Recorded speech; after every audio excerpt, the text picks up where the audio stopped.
Ladies and gentlemen, welcome back to another episode of Shot of Nostalgia. We are doing that deep dive to 1998, driving through with maybe not so much DeLoreans, but monster trucks and just madness. We're blowing shit up. We're having a great time. But my God, we have a hell of an episode in store for you. As always, I'm good old Mike Belcaster, and you know this fellow over here.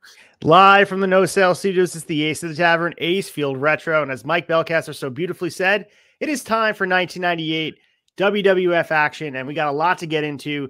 And I mean, there's going to be a lot of Tyson. Hopefully you like Mike Tyson. There's a lot of Mike Tyson to get into here.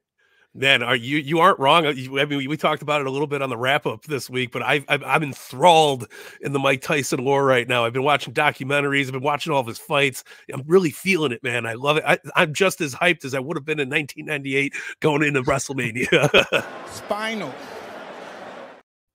We got some fresh new drops from Chad to pop in here. So you're going to be hearing a little Vic Venom, a little bit of Mike Tyson, give you guys a 1998 flair. So today we're going to be reviewing 2 Raws and a pay-per-view sandwiched in between. So it's going to be a great night of wrestling, and hopefully you guys are enjoying your Friday night. And thanks for joining us here, right here on the Turnbuckle Tavern. Going head-to-head with Rampage, by the way. So AEW and Shot Nostalgia, we're going to see who does better. I'm not sure. Yeah. Nielsen ratings will be in probably next week. Tony Khan's got 2 monitors up. He's watching Shot of Nostalgia on one. He's rolling through Rampage. He's not even paying attention to Rampage. He's loving the content so damn much. So we're going to be reviewing 2 Raws, as I said, the February 9th, 1998 Raw, the February 16th, 1998 Raw, and smack in the middle of that was WWF No Way Out of Texas in Your House, number 20. That is from February 15th, 1998. And as we always said, we're going to be going through 3 events. It's a lot of content, a lot of stuff to get through, but of course, we're going to lead you through with all the information you need. And what else could you ask for, man? 1998 has been a joy to cover so far. Absolutely, man. It's just getting better and better. Quality ass in-ring, just atmosphere. Everything's just so good. The crowds, I can't get over the crowds, man, how hot they are. I mean, even Vader's getting like Road Warrior pops, and the Road Warriors are getting no pops. It's crazy.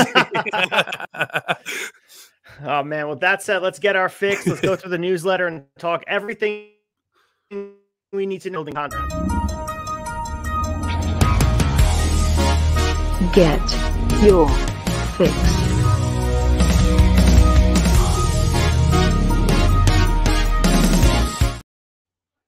Okay, I see what's going on. That was new. I like that. Raw, I'll get downright nasty.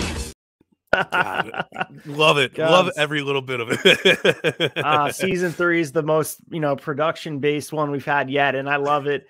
We're going to add a little bit more, and I'm sure if you listen to audio, I think they're adding a little bit of the Warzone intro music on our intro, but we'll see what happens. So you and I will consume that on Saturday with everybody else. Yeah, no, it's a fresh taste for the same place. We're rocking and rolling, man. We're going right into it, but it's just like WWF in 1998. Our production values are slightly climbing up over here at the Turnbuckle. still gritty, but we're going up a little bit where you can see that we're getting a little bit more polished, but we're not going to lose that edge. God damn it.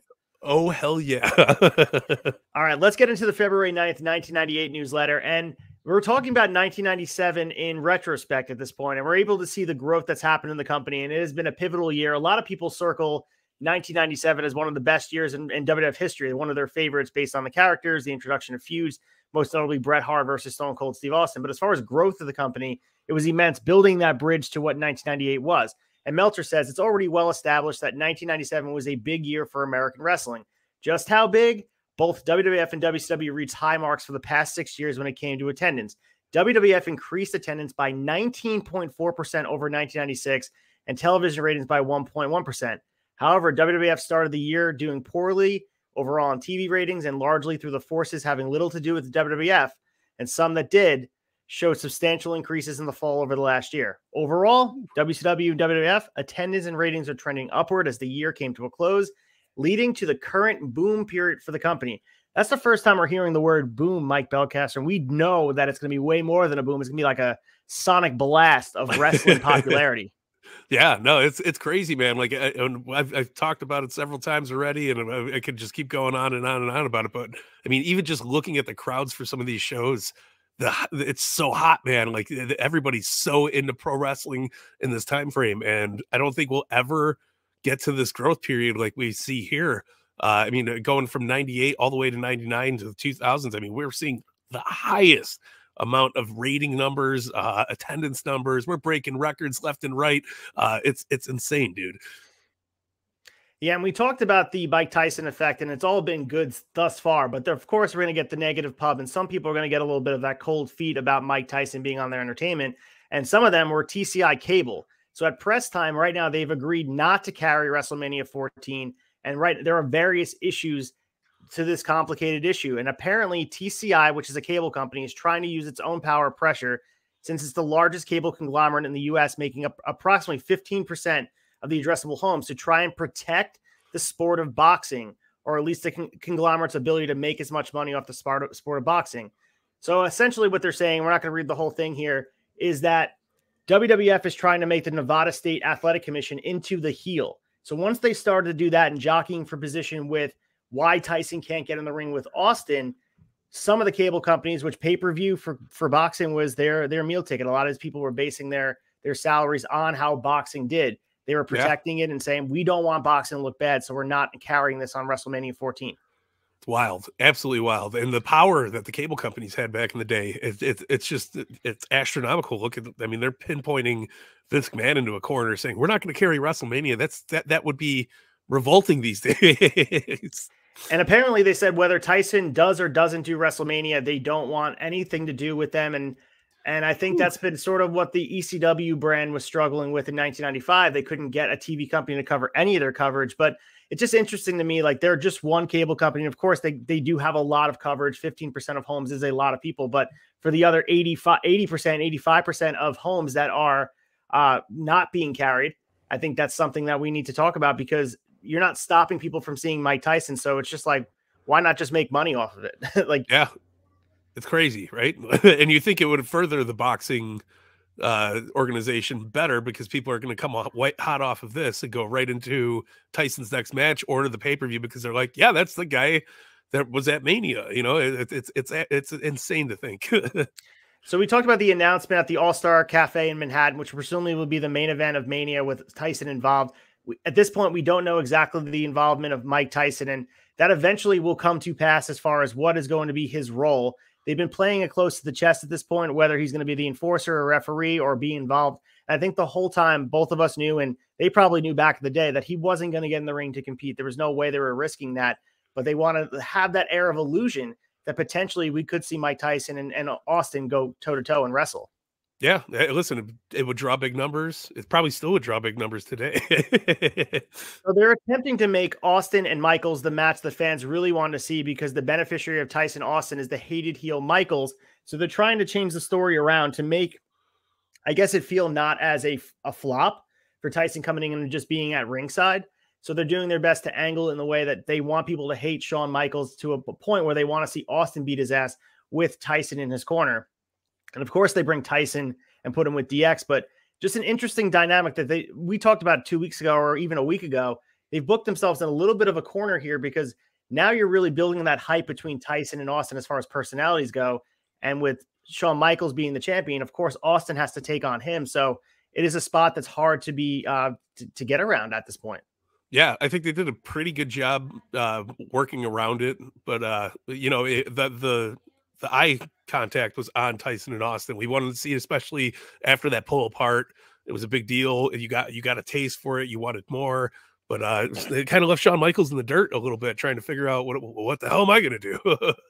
Yeah, and we mentioned Shawn Michaels' injury, and of course at the Rumble, we all know at this point that he hurt his back seriously, which led to his partial retirement for 4 years before returning back in 2002. But now Shawn Michaels, and of course people, they think about Shawn Michaels in this era as having lost his smile. He finds it hard to do business with people. He's unpredictable. He's unreliable. So people are talking about his back injury as if it's not actually serious. But I think at this point, everyone's starting to understand, based on that dangerous backdrop over the top rope with his lower back cracking the casket at the Rumble in San Jose, on pretty much the first spot of the match, he broke his back. I broke my back. I'm looking forward to all the broken back content here. But yeah, man, it was a bad injury, and you kind of see him shifting away. I mean, even in this main event for No Way Out here that we see today, I mean, Michaels is very not heavy into it. And, he's protected himself a little bit more. It's crazy. So Michaels missed the shows on the weekend of the Super Bowl, complaining that as the week went on, his back has stiffened up. This past week, Shawn Michaels' doctor sent word to the WWF that he had a variety of ailments, including a bruised kidney, a slightly separated shoulder, both hips out of alignment, a sprained foot, vertebrae in the back out of alignment, and not to mention a worsening of his chronic knee problems. Holy shit, Shawn Michaels is banged up. Yeah, no, he's falling apart right in front of our very own eyes. So at this point, we do know that he does work the match at WrestleMania 14, but it is very much in question if he's going to be able to even work anything leading up to it. And of course, with his attitude paired with this and his lack of cooperation as far as other things go, I think there was a lot of trouble in the creative orders to figure out, what do we do if Shawn Michaels can't wrestle at WrestleMania? Yeah, no, listen, we talk about it all the time. You have to have a backup plan. I think WWE kind of learned their lesson on it, but you have to have a backup plan in place just in case shit like this happens. And they were really just focused on this and nothing else. I don't know what they would have gone with if Michaels couldn't work. Would have been crazy. So originally he was scheduled to work that main event in that 8-man tag that we had in the main event of No Way Out, but they eventually pulled him. He wasn't able to do it. And at this point, we have no word as to when Michaels will return as far as working house show matches. But the belief from this end is that it would be smart to keep him out of the ring, except when necessary until Mania.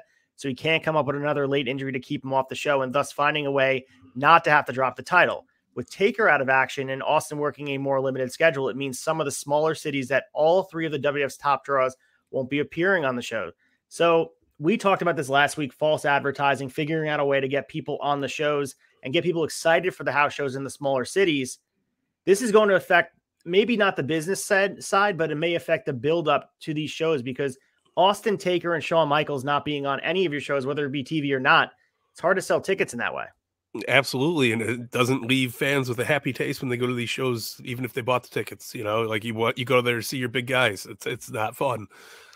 And also, speaking of that, they sold a lot of scheduled Canadian house show tickets for title defenses against Owen Hart, and that had to cancel it because Shawn Michaels couldn't do it before the aforementioned back injury. And coming off the Survivor Series match, the Michaels versus Owen Hart advance for the 221 in Toronto had already hit $187,000 with 7,700 tickets, and the Vancouver advance had already broken the city's all-time gate record with 10,045 tickets, which sold for $219,523 as the weekend, which was the city record. Was $214,985,000 set July 21st, 1996. Vader, a lot of different words there, but there's a lot to talk about. Where this house show in Canada, they were looking forward to this, and now they're not getting it. Not going to offer any refunds, but I'm sure a lot of people are going to be upset. Yeah, I mean, listen, that's a huge population to piss off, right? And I mean, you're coming off of a huge Michaels versus Owen Hart would have been, shit people would dream to see nowadays. So I mean, it was a very hyped up event, very looking forward to. They already broke the records. It sucks, man. And in yet another twist leading up to Tyson, as the pay-per-view comes up, it was reported as a rumor in the 2-3 New York Daily News by boxing columnist Michael Katz that rumors sweeping boxing over the past day stated Tyson was about to split with Don King. The story claimed rumors have spread through boxing that Mike Tyson wanted to get rid of Don King along with his co-managers Rory Halladay and John Horn, and rumors spread to King's business archenemy Bob Arum. And the story continues that pro wrestling had something to do with it, but it wasn't clear whether it was Tyson being inspired by having a wrestling career or just displeased with the publicity he was getting for associating with the World Wrestling Federation. And he claimed Tyson's role would be as referee. The rumors continue that Tyson was mad that Don King told him he had to get a cut of whatever the WWF offered Tyson. So, man, there's a lot of drama going on. I mean, obviously, Mike Tyson's a polarizing figure, but in his inner circle, sort of chaos leading up to the biggest event of the year. Yeah, no, it's crazy. And like I said, Don King has gone down as one of the greatest promoters of all time in the boxing era. And yeah, I think, if somebody's trying to take a big cut of your paycheck and you're doing most of the work, I mean, Don King pops up on TVs, enjoying the limelight with all of his rings and his smoking his cigars and shit. But I mean, I'd be pissed if I was Mike Tyson, if Don King's trying to pull a hefty amount of that paycheck. So I'd be trying to figure out ways to split up too. Yeah, I mean, the thing with Don King, he's like for people that are unaware about his influence, if you're a younger fan, not knowing Don King, the promoter and the person behind the scenes, he's what Paul Heyman is to Roman Reigns. Or when like Tyson couldn't be there, you bring Don King to be his spokesman. And that was the case here on Raw. We saw Don King before we saw Mike Tyson, and they're synonymous with each other. At this point, same thing with Paul Heyman. I mean, you see Paul Heyman, you know it's in lieu of Roman Reigns, to the point where he's even holding his championships on SmackDown. So that's how big this is.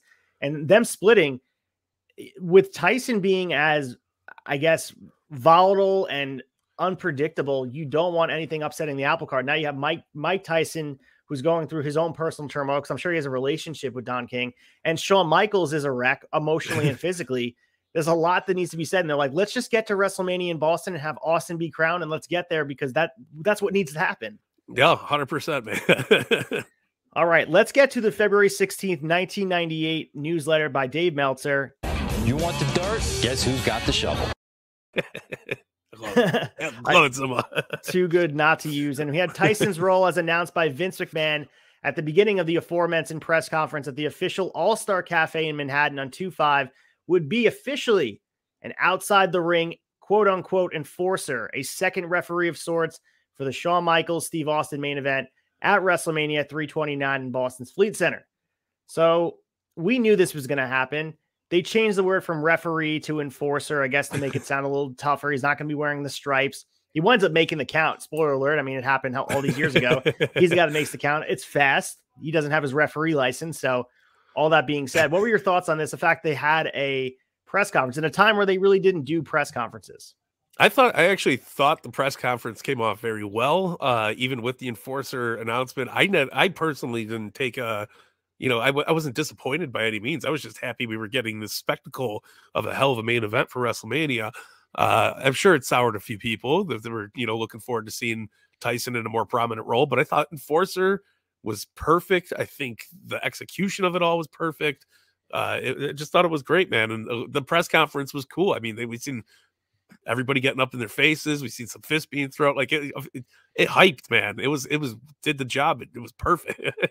So Meltzer continues in this and talks about the press conference. There's a lot to be said about the logistics and the numbers that came from it. It was widely attended with some 27 television cameras and more than 100 reporters attending from all over the world. The timing of which was fortuitous for the WWF, stemming from the mainstream media reports nationwide coming 2 days leading to the press conference about the Mike Tyson Don King split. So there's a huge thing, and he talks a little bit about a $7 million income tax bill that Tyson wants Don King to pay and Don King wants Tyson to pay. We're not going to get into the logistics of that, but that seems to be the source of their strife with each other. But man, 27 television cameras, 100 reporters from all over the world. It's a big deal for wrestling. It's usually, done its own little corner. They're on a big stage at this point. Yeah, no, absolutely. I mean, even to do a press conference, that was a smart business move by Vince, because it gets more eyes on your product, more hype. And you got, probably 2-3 of the biggest sports stars ever. I mean, Shawn Michaels, Steve Austin, Mike Tyson, and Vince. I mean, himself is shit. So nothing but good press to come out of it, I think. Yeah. So virtually every major newspaper in the country covered this in some capacity, whether it be a front page story or a small story. But the biggest story probably came from the New York Daily News and was headlined with, quote, Vince rebels as king for a day. The story was I looked up the story and found it. It's in the archives. But the story essentially said that McMahon was the big winner, saying he's already gotten full return on his investment because signing Tyson has put spotlight in wrestling back on the WWF from WCW, and the crossover publicity will create new fans and bring new fans to their television sets and new fans to the arenas. They go on to talk about everything that goes into, I guess, the lack of popularity of Tyson at this point, but it actually kind of evens out with Mike Tyson being, although he's controversial, it's in a good way because people want to see what he's going to do next. Yeah, no, listen, if you have a guy that, 7 million people are watching, that maybe, 4 million of them aren't familiar with the wrestling product, but they love Mike Tyson, they're going to tune into it. They want to see what the hell's going on. So you're gaining that mass amount of outside fandom. It's nothing but fucking good stuff. Yeah. And one of the biggest things that came from this article was the infamous Three Stooges quote. And this is something that Raisman, the guy who wrote the article, Bob Raisman, had said, at least understood the big picture as it related to wrestling. This is Meltzer talking, but the majority of coverage besides the smirking talking heads on TV were proclaiming Tyson as one of the new Three Stooges, a phrase the WWF must have particularly been sensitive about since the New York Times Three Stooges headline actually aired on Raw on 2/9. However, the word Stooges was whitewashed out of the clipping. Presumably the other Stooges were Michaels and Austin and not McMahon and King, who were knocked with lines like being either hair extensions or steroid bloated phonies. There were the expected stories talking about how Tyson was sinking to a new low, actually quite similar to the news stories 3 years ago when Lawrence Taylor worked WrestleMania. So, yeah, there's a lot of bad things being said. And it's interesting to hear the word Stooges because that's what Briscoe and Patterson were known as. I wonder if that's where it stemmed from, because that's what Vince used to do. He would put all the stuff on a stage on his wrestling program and make it his own. He turned an insult into a story. So it worked. It worked out great. I still call them Stooges. So despite speculation to the contrary, and even statements by Vince McMahon at the press conference hinting otherwise, the role for him to be the enforcer had been the plan from the start. We talked about this. They're probably creating a little bit of the muddying the water situation that they wanted people to at least think for a second, maybe, just maybe, Mike Tyson would be wrestling Stone Cold. And maybe there was a hope on their end that it could happen. In a perfect world, they could have figured out a way to make it happen, but it's the perfect way to do this and bring some new eyes to the television sets. Yeah, absolutely. And then over here, this is one thing that Meltzer said, talking about the return on investment. He said, no matter from a wrestling standpoint, the next question is, will it all be worth it since the drawing power of Tyson as an outside the ring ref won't exactly be the same as Tyson being a participant? So I ask you, Mike Belcaster, you were watching this as a kid. Did it change your mind? You mentioned before that it didn't bother you watching the press conference. Like you kind of expected that being the case. I look at this, I'd rather him be the enforcer. And like, I know it's looking back with hindsight, knowing what happened, but I think that's a better role for him because I don't think he has any business being in a wrestling ring. No, absolutely. I mean, you could look at a plethora of different talents that come in from outside of wrestling. You know, it's a different sport. It's a different athleticism that you need. I don't see Tyson doing planchas and, you know, drop kicks off the top rope. Like it just doesn't fit his persona. He's in there to kick ass and hold down the fort. I think enforcer really, really sets up the picture. You know, you're getting the big main event match also with some star power in it, but you also got a guy that is a wild card. He might knock anybody out, and that's kind of the feel. Like, is he going to go after Austin? Is he what is he going to do in the end game? And I think it paid off great. It was unbelievably good. So also in the newsletter here, they're discussing the numbers and what's being paid. And there's some interesting numbers to discuss here. And Meltzer says WWF sources claim that despite what Tyson said at the press conference, the $3.5 million figure is higher than the real number, and that the company doesn't need a 2.0 buy rate to make a profit on the show. But when WCW made attempts to sign Tyson, the total cost of everything, which included a lot of paying off a lot of people, would wind up supposedly being $6 million for the deal, a figure they felt wasn't economically feasible, and why they quickly chose to pass on the deal. Of course, Tyson's going to say he's being paid more, and of course, WWF's going to be saying he's being paid less. They're a private company, so we never really truly know at this point. If this was a publicly traded company, we'd have to see their books, and they would have to show it to us. But at this point, this is sort of, I guess the number somewhere in between. It's 3.5 and 6. It's somewhere in between there. Listen, it could have been 2.5 and 6. It's still a fucking good paycheck at the end of the day, especially just going in and ripping a t-shirt off and punching somebody in the face. So I think he made out pretty well. And Meltzer talks about the printed figures for celebrities at WrestleMania in the past have been greatly inflated. So other guys here, and I thought these numbers were interesting. He said William Refrigerator Perry was reported everywhere as getting $350,000 when the real figure was only $135,000. Lawrence Taylor didn't receive the reported $1 million. And even Muhammad Ali, whose match with Antonio Inoki was back in the news due to Tyson, was reported in the New York media this past week as having received $6 million to do that 1976 match, when he really only received $1.8 million, although in his case, he really was supposed to get the $6 million for doing the job that he didn't do. So there's a lot of stuff about the Inoki and Muhammad Ali match that did happen and why we thought it was a disaster. The politics that came into it, no one wanted to do the job, and they wound up not paying Muhammad Ali any of the money that he deserved because he didn't do the job. And that was, I guess, the risk you would take as Mike Tyson on the day, similar to like Andre the Giant in WrestleMania 3. If Andre didn't want to do the job to Hogan, he wasn't doing the job. I don't think anyone in the WWF could have gotten Tyson to do a job that he didn't want to do. So I guess that's a risk you're taking for a guy who's not always doing business. He's in there for himself. 100%. And let's not, again, you're not going to see him, going and doing drop kicks or taking chair shots. Can you imagine Mike Tyson taking a fucking chair shot? Crazy. Maybe. I mean, yeah. I could see now, this is a different Mike Tyson. I know you were like binge watching documentaries on Tyson. There was a sit down interview. I think I shared it with you on Instagram with him and Evander Holyfield years later. I think it's with like Bob Walters or whatever, Barbara Walters, or I don't even know who it was. Maybe Larry King. Someone was sitting down with him and they were talking about it. And he's like, I said sorry about biting his ear. It's amazing that at this point they're sitting down as two civil human beings talking about an incident that went on. That was it was great. Covered worldwide. Yeah, no, it was just to see him like, I didn't want to bite his ear. I just bit his ear. That's what I did. I was sorry. Like there's two grown ass men, and Holyfield's cool with it. Like you gotta love the camaraderie between the two, man. All right, so we also have sort of incentive for Tyson to be doing this, and according to an article by Wallace Matthews in the 2/4 New York Post, Mike Tyson owes the government $7 million in taxes and is down either $150,000 or $4 million in liquid assets, which would mean that WrestleMania payoff would come in handy, although it's 90 to 120 days after the event before he'll be getting whatever money that he's really getting.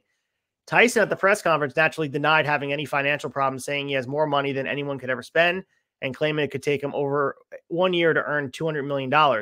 And the truth is, we all know that Tyson did have money woes. We did know that that's a bit, Meltzer talks about it being exaggerated, but this dude was, we watched him hit rock bottom a little bit here in our later years. So some truth to that. He bought a tiger. Of course he's got money, bro. Where is he at now at this point? I mean, he's still a celebrity making money off his name. And I know he does like autograph signings in Vegas, but I know you've been watching some of the stuff. Like what is going on with Tyson in the current Tyson's day? He's got his own podcast now. And the weed too. He has weed, right? He's got a huge weed line. His pot line is actually what Ric Flair's pot line came off of. So Ric Flair partnered up with Mike Tyson's company, which is crazy. But yeah, I think Tyson's doing pretty good. He was doing that TV show, the cartoon, the Mike Tyson Mysteries on Adult Swim for a while. That was good. Yeah, I think he's happily he's very content. He's having a good time in his retirement. So there's a lot in this newsletter. If you guys are interested in the logistics of everything that goes on to it, it's fascinating because they talk about the figures and the attendance and everything that needs to go on for the Fleet Center and the tickets sold in advance and the tickets that need to be sold after the fact and all the money that can be made, and comparing it to money today with inflation from all the years ago. It is fascinating. And this was a huge, huge deal for WWF. I mean, you can't quantify the value that Mike Tyson brought in because it's hard to measure money with it because the exposure they got, similar to what we're seeing with the Super Bowl now. Patrick Mahomes is carrying that WWE championship everywhere he goes, and you can't pay for that publicity. You can never pay someone that amount of money to do that. No, absolutely. It's like I said, when Tyson first popped up at the Rumble, like you see the little kid in them, and I think that translates to them wanting the belt, to them wanting to do these things. And it's a feeling we all get, if you were in any sports, team, football, baseball, you name it, and you got a belt sent to you, of course you'd be like, hell yeah, I got a WWE championship, man. And like, that's the giddiness to it. It's you get free publicity, but the guy holding it, he's having the happiest moment in his life.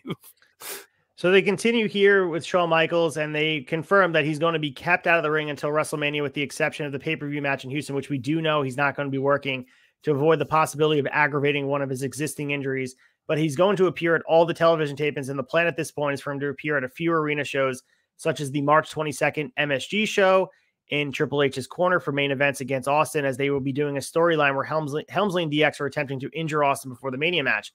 Michaels got on the mic during the press conference, which got a lot of pub here, and he said, and I quote, "I'm not laying down for anyone," which should guarantee that he's begrudgingly going to put Austin over in a title match, according to Meltzer.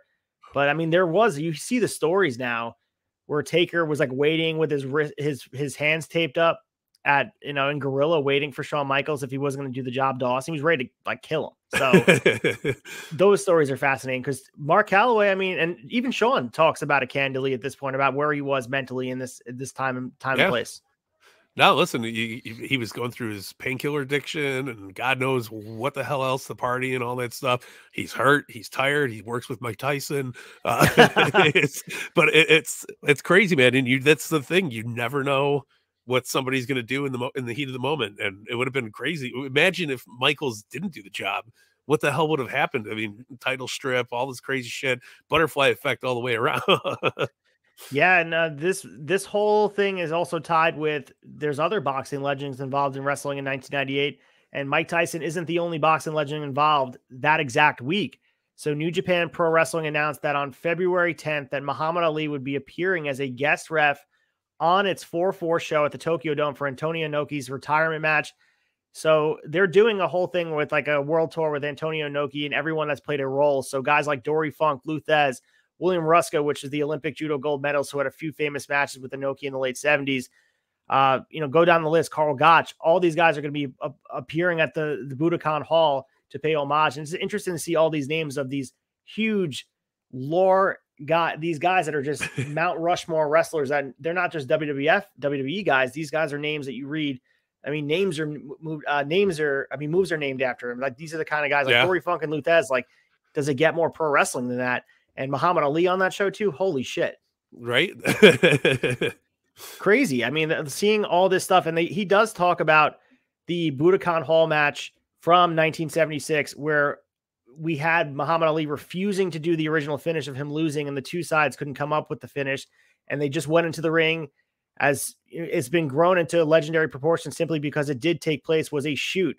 And it was the predecessor for the world of the NHB that is popular now. And Inoki personally considers it the most memorable match of his career. It was a 15-round draw carried worldwide on closed circuit television, which saw Inoki mainly on his back kicking Ali's legs for most of the fight, in which Ali only landed 6 punches.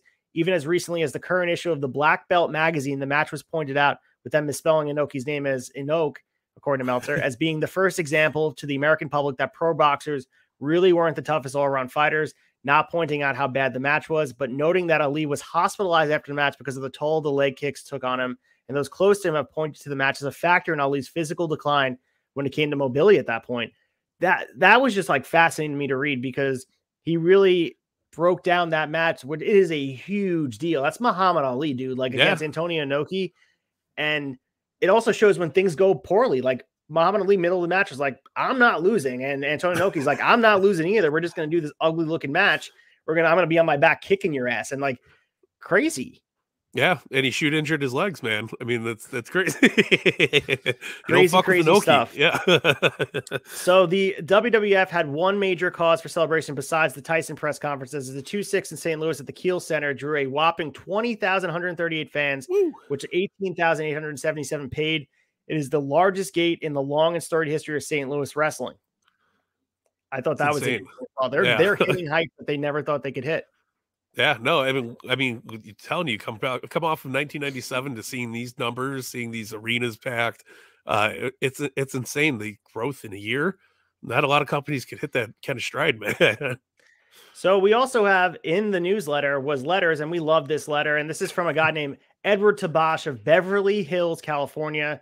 And he says, in the most recent issue of the WWF magazine, there is on page 10 a reference to you, and to the Observer, that is, to say the least, highly critical. After reading the article, I have no idea what this is all about. I'm now quite curious. Could you please explain? You want fluff? Go eat a marshmallow. This is fantastic. And Dave Meltzer, Vic Venom is the who wound by Titan Sports almost 6 years ago. To the level where he actually has some creative input on angles and even scripting interviews for wrestlers as to what goes on within the storylines at Titan Sports. He continues down the list here, and this is a very long letter where he says, and I quote, Russo was in a bad position writing the articles, as it's hard to make a good case for one side of the story when you're afraid to tell what the story is in the first place. My sense from trying to understand the article is that he's sick of hearing from people who don't accept his side of the story. An example that Vince was right across the board in his handling of the situation, according to the Montreal Screwjob, and says, never quite says that or explains why or other than how he's proud he was in the symbolic nature of Vince walking around the next day with a black eye because he saw it as Vince choosing to be the victim of a violent act. This is the first time Vince Russo gets mentioned here in the newsletter in a big way. And we talk about the rise of Vince Russo as the main writer and the creative head of the Attitude Era. He was an editor and a publisher in WWF magazine. It's crazy. Yeah. Yeah, it's insane, man. And like the Paul Heyman effect, taking photos and moving all the way up to being the guy that's with the headliner of WrestleMania in 2023 is insane. I mean, Vince Russo got that small, shot to do big shit. I mean, he still thinks he's bigger than he is, but yeah, and he Meltzer continues and says some nice things on here. And he said he even has his own television commercial where he essentially does WWF's version of the Mark Madden gimmick as a house shield, pretending to be a gutsy reporter. And he says it's actually a pretty cool commercial. And to his credit, he's climbed a lot further to the corporate ladder than Madden, to where he occasionally has appeared on WWF television broadcast. So he was complimentary, even though he was ripped apart in that article. And Vince Russo still to this day is very, very critical of Dave Meltzer. And as is a lot of those guys from that time. But Meltzer a lot of time takes the high road. You very rare, like he does talk shit about Jim Cornette, but in a way where he does his complimentary of his, I guess, contributions to wrestling. Yeah. But it's just interesting, like what Dave says, especially in 1998, where all the Vince Russo stuff like the WCW stuff didn't happen yet. Him in the Barry Bonds jersey, the Hulk Hogan shit, the Jeff Jarrett stuff, none of that stuff happened yet. And it's still on Dave's radar. Yeah. And listen, people still were, not in favor of Russo, so it just it leaves a bad taste in your mouth. Vince Russo was a guest on Turnbuckle's Tavern Sessions with Tom. He was, I know Tom interviewed him, right? Last year. Yeah, it was a very interesting listen. But listen, bro, he's still Vince Russo. There's no change in that. So before we get our fix here, I wanted to give you, and you asked for it, a Tom Brandi update. You're like, where's Tom Brandi? I don't know where he is. He had a good look. So for Tom Brandi and those unfamiliar with Tom Brandi, since leaving the WWF, Brandi has wrestled on the independent circuit under both the Brandi and Salvatore Sincere names, and sometimes wrestles or does autograph signings under a mask as the Patriot, although without the permission of the original Patriot, Del Wilkes.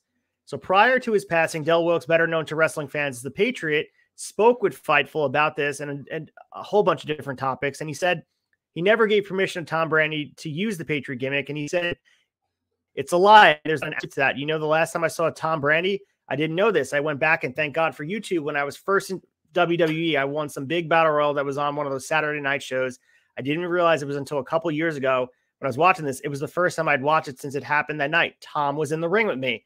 I didn't realize that. I thought the last time I saw Tom was in Japan when he came over one tour in all Japan. So I've not talked to Tom in decades. He's not approached me or about anything. So yeah, that's a lie. That was in regard to Tom Brandi getting permission to do the Patriot gimmick. He continues in this interview talking about how promoters and fans are just confused about how there's two Patriots. And I've seen this before. I just assumed two guys had the gimmick. He just outright stole Del Wilkes' gimmick and put the mask on the indies. Wrestling's wild, man. So he talks about it here, and he said how promoters and fans have been confused because of the two Patriots. He says, as a matter of fact, just this past weekend, I was in New York City. I had 2 appearances there. The second one, I had a guy come up to me, and it was me, Val Venus, and Greg Valentine and Kevin Sullivan. By the way, what a foursome. Greg Valentine, Val Venus, Kevin Sullivan, and Tom Brandi. 4 of us were there. So this guy, the promoter, says, do you want a picture with the Patriot? Because the guy was trying to decide who he wanted his picture with. He said, no, man, I already got one. I got a picture with you last year in Maryland. Story goes, he was never in Maryland.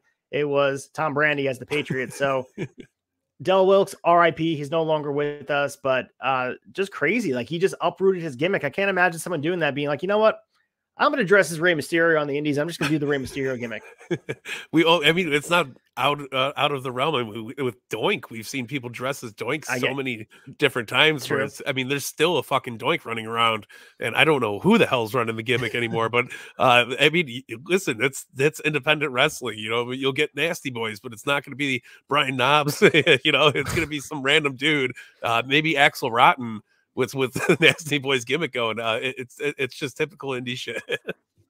Crazy stuff. I wanted to give you the update because I know you did ask me last week. So you asked, I deliver. It's time to get our fix. Let's talk about everything that happened. First of all, with the Monday Night Raw from February 9th, 1998. Get your fix.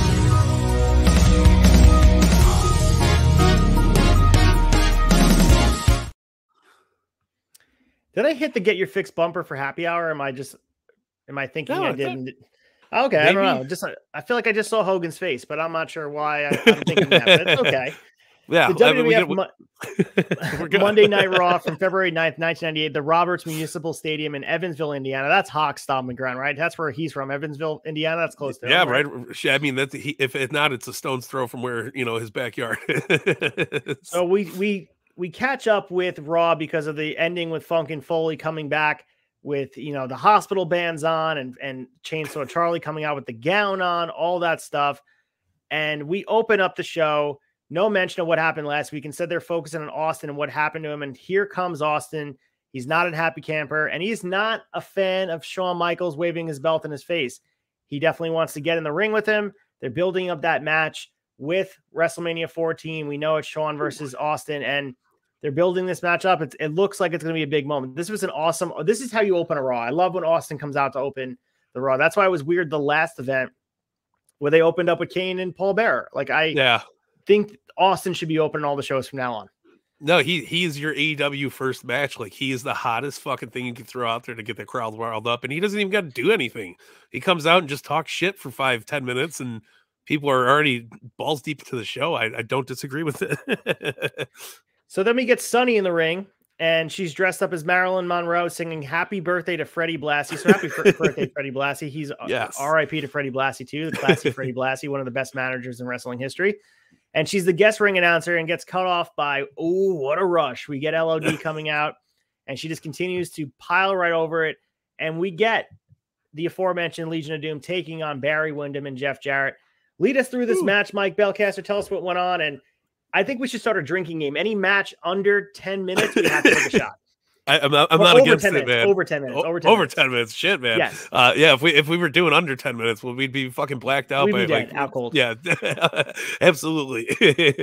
But this was the loudest pop I think LOD got since we started watching this. The crowd erupted when you heard that music hit. But Barry Windham, Jeff Jarrett, again, it wasn't necessarily a great tag match.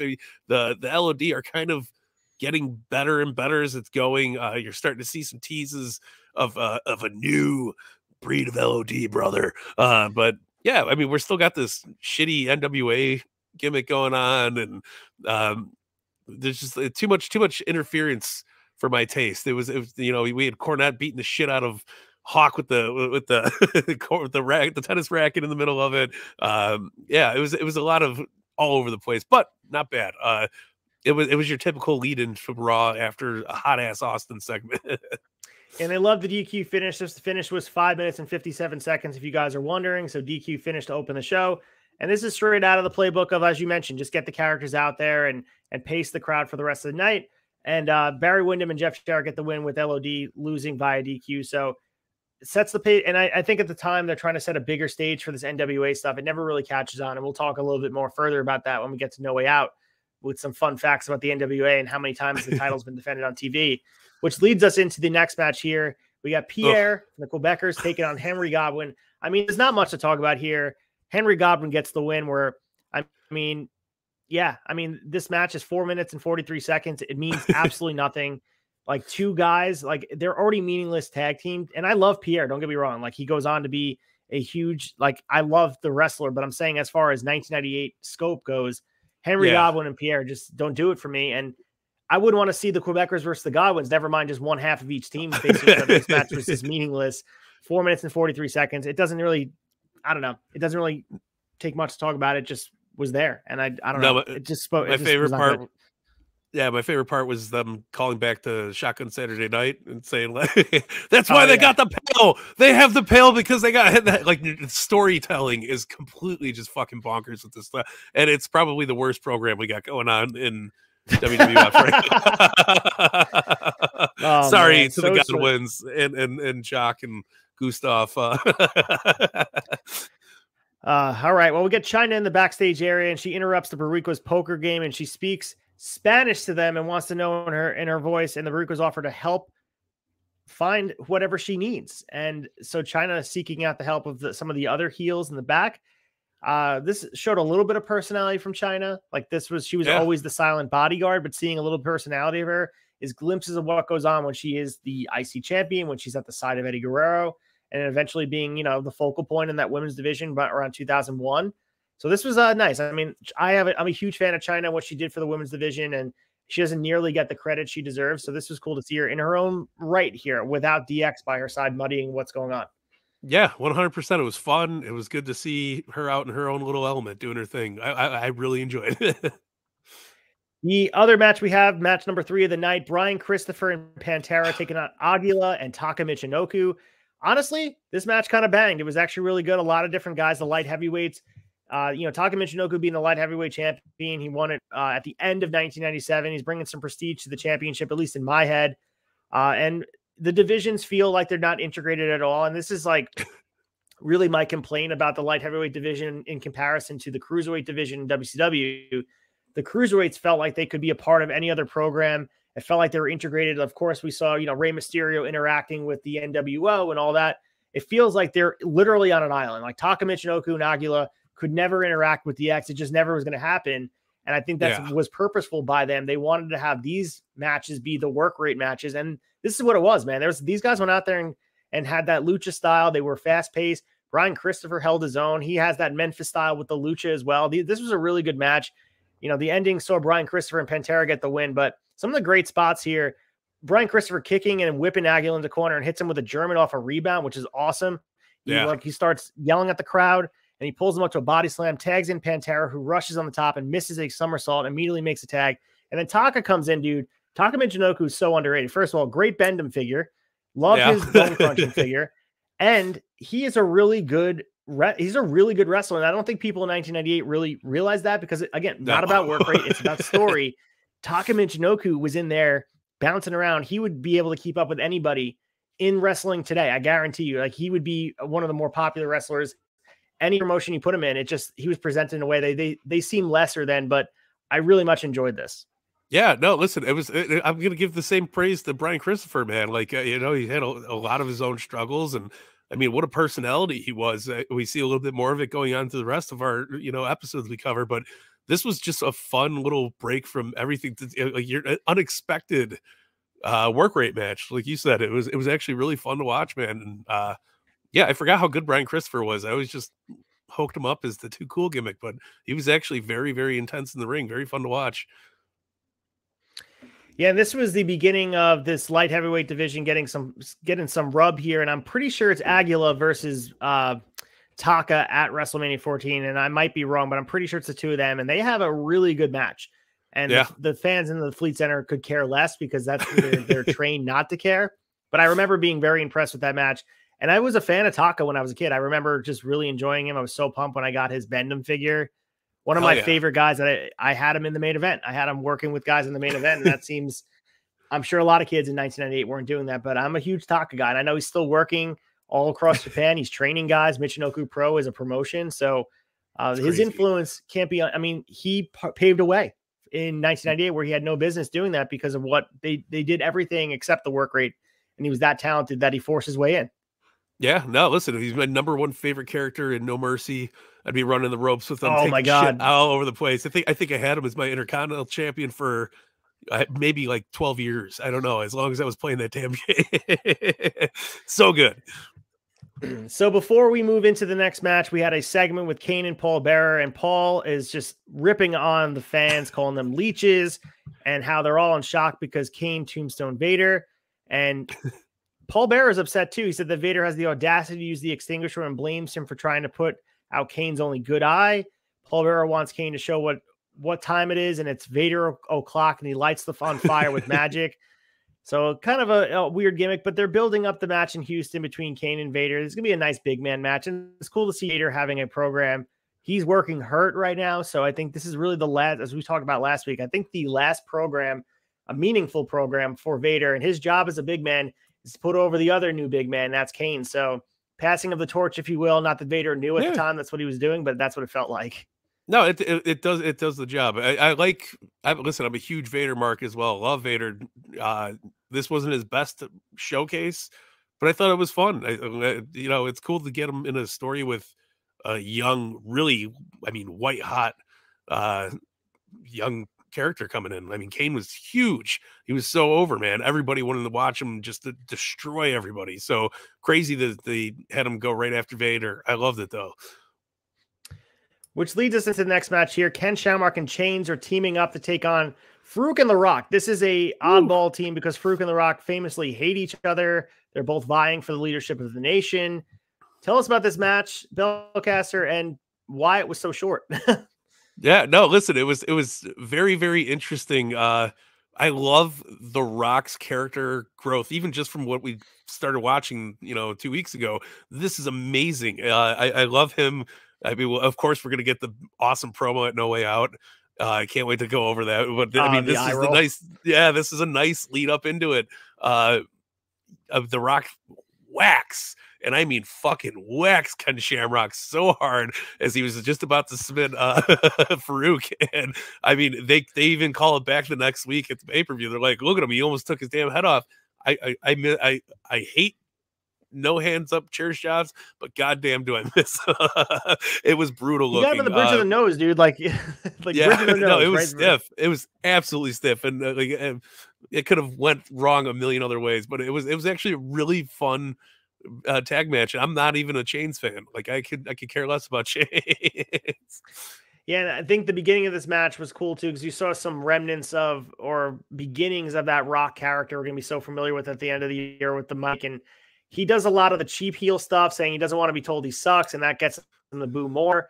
But this is, I mean, I don't know. I think he's one of those guys that, like, he's a one of one. I think The Rock was made for professional wrestling, and watching him grow throughout this year, he might be one of the best Intercontinental champions of all time, and the best story told as far as using that title in 1 year to build up a main event guy. And they took him and they molded him into that main event. Of course, he's undeniable. He's The Rock. Like, he's the most electrifying man in sports entertainment today. We all know that. But at the time, nobody knew that. This was his coming out party. So the programs he's working with, the reason why they're so good, we're coming to know it's because of him. Like, because he's so charismatic and so talented, and everything he touches is gold. So you mentioned that chair shot was fucking epic. And Ken Shamrock, you got to give him some credit too. The Rock and Ken Shamrock, when you think of The Rock as far as all-time opponent, but I think you probably should put in the conversation. No, 100%, man. It's crazy. Absolutely crazy. I think just seeing Shamrock hit a Hurricane Rana, fucking mind-blowing too, by the way. So I don't even remember him being such an agile in-ring worker. I was like, holy shit, it looked great. Like, it was awesome. Shamrock is a total package. Rock is a total package. This just got gold written all over it, man. And you see why Dave Meltzer is so high on Ken Shamrock during this year, because like it feels like he has The Rock tied to him. Like, you look at The Rock and Ken Shamrock, you see it seems like they're going to be having this feud for the world title 2 years from now. Like, it really feels that way. It's going to be The Rock and Ken Shamrock for the world title, similar to when we saw Bret Hart and Shawn Michaels in the early 90s for the IC title, and then eventually face it. Like, Rock and Shamrock seem like they're going to be dance partners forever. Unfortunately for Ken Shamrock, it doesn't work out that way. And I'm curious to see if we continue the road down to 99. What really goes on with Shamrock, because something changes from 98 to 99, and maybe we'll see it at the end of the year in 98. Yeah, I know he eventually goes into that very awkward feud with Val Venus and the Ryan Shamrock stuff. And it just kind of, he got caught up into the Attitude Era as storytelling that kind of just, it doesn't hold up as well as we quite imagine it. But yeah, man, it's a damn shame. I mean, even Shamrock's TNA run, both times, he went back there recently. Like, it wasn't too long ago, and it was awesome to see him still fucking shit up in the ring, man. Ken Shamrock came out with a book, probably, I think at this point it's like close to 10 years ago, but it's a great autobiography that he wrote. So if you guys are looking for a good book, Ken Shamrock came out with one. Check it out, buy it on Amazon, support him. And it's hearing his childhood and his upbringing and everything that molded him to get into Ultimate Fighting and eventually pro wrestling. Crazy. So, I mean, very, very interesting story.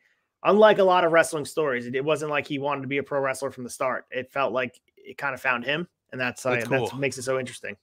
Yeah, and somebody, not a lot of people could adapt to pro wrestling as smooth as he did, man. I mean, you watch this match, you see he's a force to be reckoned. You get him in a soloist match, guys off the fucking charts. It's insane. Yeah, he's in a category of like Lesnar and Kurt Angle, where they just adapted to the wrestling style over time, like so quickly. Like Kurt Angle, probably the best case of it, where he took to wrestling like, a duck in water. Like, that's how good it was. Like, he became absolutely just one of the best wrestlers in the world in under a year. Like, that's how crazy it was from the time he got into WWF. He just became he was the best. Like, that's how crazy he was. Yeah, no, it's insane, man. All right, so we get highlights from the WrestleMania press conference, and we talked about that earlier, so we don't really need to talk about everything going on here, but they're really hyping it up on TV, letting people know that they had this press conference, and we seem like press conferences happen all the time in wrestling, but this wasn't really the case in 1998, so this was a really big deal that they had media coverage to this point. Again, today, time and place, of course, like that happens all the time. We get these media coverages, and they can make their own media, and WWE is at one of the biggest entertainment values. But in 1998, like I said, wrestling was in its own little corner. For anyone to be paying attention, ESPN, CBS, Daily News, for them to be looking at what's going on in wrestling was a huge deal. Absolutely, man. And it paid off very well. So the point proven, point taken. So our next match here, we have Steve Blackman taking on Recon, and Steve Blackman gets the win in 6 minutes and 15 seconds. Steve Blackman is a new character we're getting on our screens here. So this is a Steve Blackman underrated theme song, a guy who had some charisma back in like 2000. Match was just okay. I mean, these are just guys that are out there similar to the matches we talked about with the Godwins. Blackman was presented as a guy who's unbeaten for a bit. Like in the beginning of 1998, he seemed like he was a guy that was going to get a mega push. Boring as hell. I remember as a kid, I was like, he was so boring. I was pumped when the figure came out. I remember that, the Bone Cruncher. Other than that, I'm all about head cheese and Steve Blackman and that hardcore match with Shane McMahon, and that's really it. Like that's my Steve Blackman fix.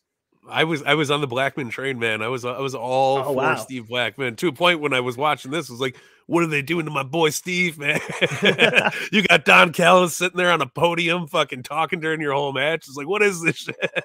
It was great though. It was cool to see Blackman come out. It was a weird Mountain Dew pitch black type entrance this time. Like eventually they sort the bullshit out, and it's you know, Steve Blackman's more of a karate black belt type deal, not this. Yeah, I can play with sticks in the ring, man. Like he looked so out of place during his entrance because he was like doing his shtick, then he would turn and be like, "Oh, I'm going to do it to this side of the crowd now." Like it was just it was weird, but not bad. It was, but like as you well put it in the notes, way too long of a segment for a fucking low mid card. And the thing too, I mean, it was awesome to see Don Callis out here as well, being you know, the Jackal, and he was definitely involved at the end. So some good stuff. Jackal's not happy, gets in the ring, starts staring at his proteges, and he threatens to send Recon back where he came from and how much of a disappointment they are. Jackal slaps him, and Recon threatens him, and Jackal turns his back and just shakes his head. So trying to build up some drama, not great. Yeah, it's drama that nobody wants to see, nobody cares about. So the Outlaws are now out here, and they pull out a Cactus Jack condo. It's a dumpster, baby. And it's, of course, has number 69 on it, and they hype up its features, and they recapping the Flight of Flight, a number 666, and they keep going about piling the thing, and in memory of their fallen comrades, they want to reenact it, and they throw the dumpster off of it with dummies in it, and they perform CPR in it, and you know, this is DX being DX, and this is the Outlaws being the Outlaws. It was they're building up to the dumpster match at WrestleMania, and it was I thought this was pretty funny. It took a minute to get off the ground for me, like them coming out backwards, kind of not facing the crowd. And then, ladies and gentlemen, this is the, you know, it's just the melatonin. Usually when the Outlaws are out there, we're getting, oh, you didn't know, you know, and they're all hyped up. But it's still a great segment, fun. I'm looking forward to the Mania match. You know, it's going to be a good time. We get some Luna Vachon coming out, and she's followed by Goldust and Mark Merrow and Sable, which starts our next match. Goldust taking on Thrasher, the main event of WrestleMania 50. No, I'm joking. It's Goldust versus Thrasher. All right, so tell us about this. We got Merrow and Sable, some drama. That's the main story here, and Goldust is somehow tied to it. What were they calling him? Maryland Dust? Yes. Gold Manson or something? I don't know. Weird off the wall fucking pairing of Goldust and Mark Merrow. I don't get it. But this is just the heat advancement. This is so Mark Merrow could play the abuser, you know, get your ass back there, Sable. There's only one woman that can hang out here, and it's not you. Get out of here. It was okay. The match itself, it could have been on a Sunday Night Heat in 1998 because there was no Sunday night. It was awful. But again, Great storytelling advancement for Sable and Miro, I think, because Sable eventually is getting this white hot push, and it's getting there. Like you could feel it building. I think the crowds wait. I mean, they're chanting Sable the whole time. Jerry the King Lawler is pulling they should be chanting Luna. Come on, like he's trying to sell it. Like nobody gives a shit about Gold Dust and Luna at the moment. They just want their stable back. So the match itself, I mean, what 5 minutes, 40 seconds. It was okay. Yeah, Thrasher rolls him up when he's distracted. So, yeah, you're right. I mean, you said it best. The whole thing's about Sable and her rise to being one of the more popular wrestlers, not just out of the women, out of all the wrestlers in 1998. So she's about to be skyrocketed with the Sable bomb stuff, but she becomes one of the hottest acts in all of wrestling. Yeah, it's crazy, too, because I was in retrospect, my memory served me as I was a huge Headbangers fan. I don't give a flying fuck about the Headbangers. They are literally out there for Job Town, man. They're just getting paychecks and fucking taking hits. It was just So our final segment of the night is a promo, and DX is back, and they're heading to the ring. The whole night has been weaved throughout this. As we mentioned in the beginning, Stone Cold apparently stole the world title from Shawn Michaels, or allegedly did, or DX is accusing him of doing that. And they're coming out, and Shawn is talking about the pay-per-view and the huge tag match. And he's not going to wait until Sunday to get back what is his. And he waits on absolutely nobody. Austin's going to get his ass whooping via Shawn Michaels.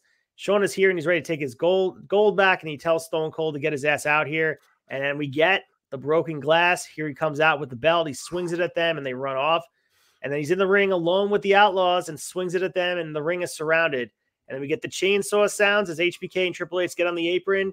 China grabs the belt as Jack comes up through the ring, and Austin backs off and makes room for him. And now Chainsaw Charlie comes out through the crowd, and the crowd is going absolutely apeshit nuts. Owen enters the ring, and the Outlaws run in the ring as DX runs away, and the Outlaws get hammered and put up a fight. Man, I mean, as far as Raws go, not the best Raw, but as far as endings go, this was chaotic as hell. Really cool. The reaction for Chainsaw gave me chills even just talking about it. And this was a really good way to end it. Of course, Shawn doesn't wind up wrestling in the match the next night. But they built it up as they were. And this is how you build up an 8-man tag on pay-per-view. Like, this is how you get people to buy.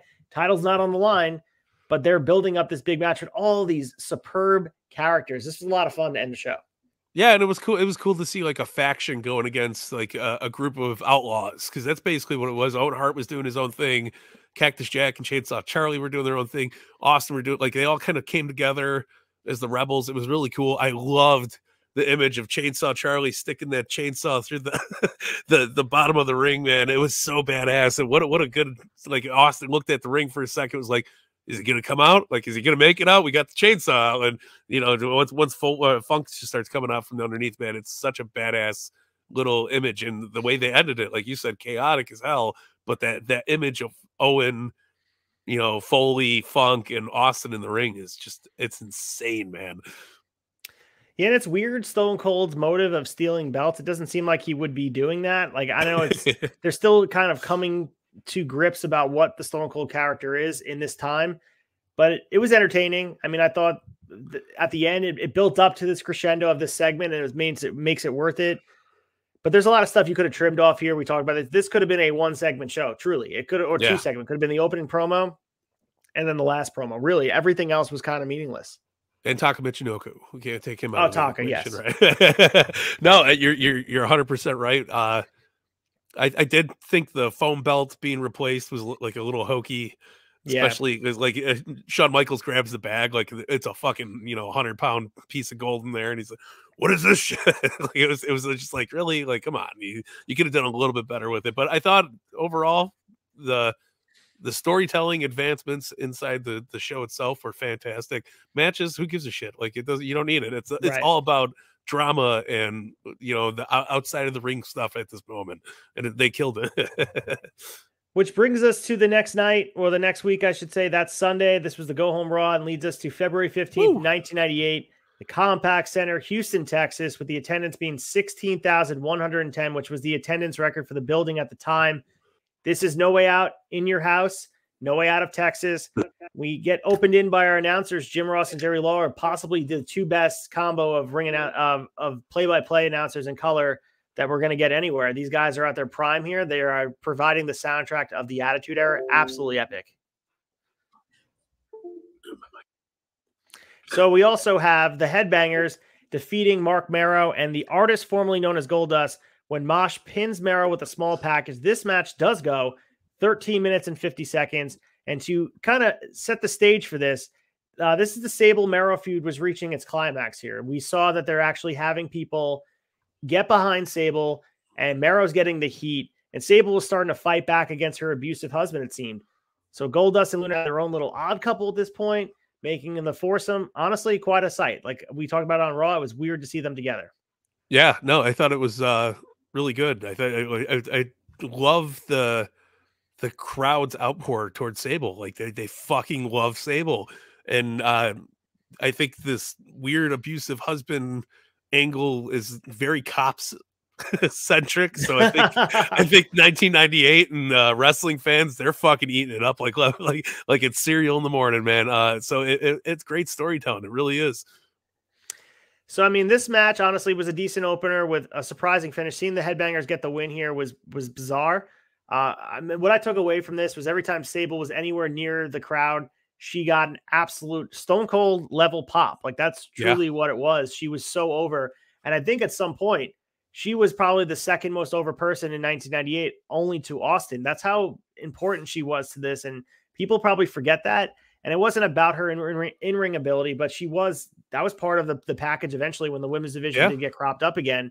But it was about the sex appeal. Like truly, they took that ECW sex appeal type of stuff they were doing in 1995, 1996, and they turned it up to 11 here, and it just made it absolutely amazing. And then put the WWF machine behind it. It was unstoppable. 100%, man. It's crazy. And I mean, we don't hear enough about how important Sable's role was. You know, it's crazy to think that we don't hear it. Like she's not really underrated, but she's very underrated because nobody talks about how big of a deal Sable was in this time frame, man. Yeah, and the ending saw the Headbangers switching partners, pulling the Demolition or what the Guerreros used to do or the Bashams used to do, switching partners without the ref looking. Small package for for the win. What the in-ring action was all about the stuff happening in the ring. Decent opener, but it's just a flex by WWF. They don't need to be doing anything special. They just open the show, and the crowd is hot from the beginning, no matter who they're putting in the ring. 100%. It was. I did like the color from was Thrasher got busted open on the ring post. Shitty blade job, but awesome, awesome little spot. Marrow was kicking him stiff. It wasn't a terrible match, but it could have not been on the show. Nobody would have noticed. They could have just had Marrow and Sable do a program together in the beginning.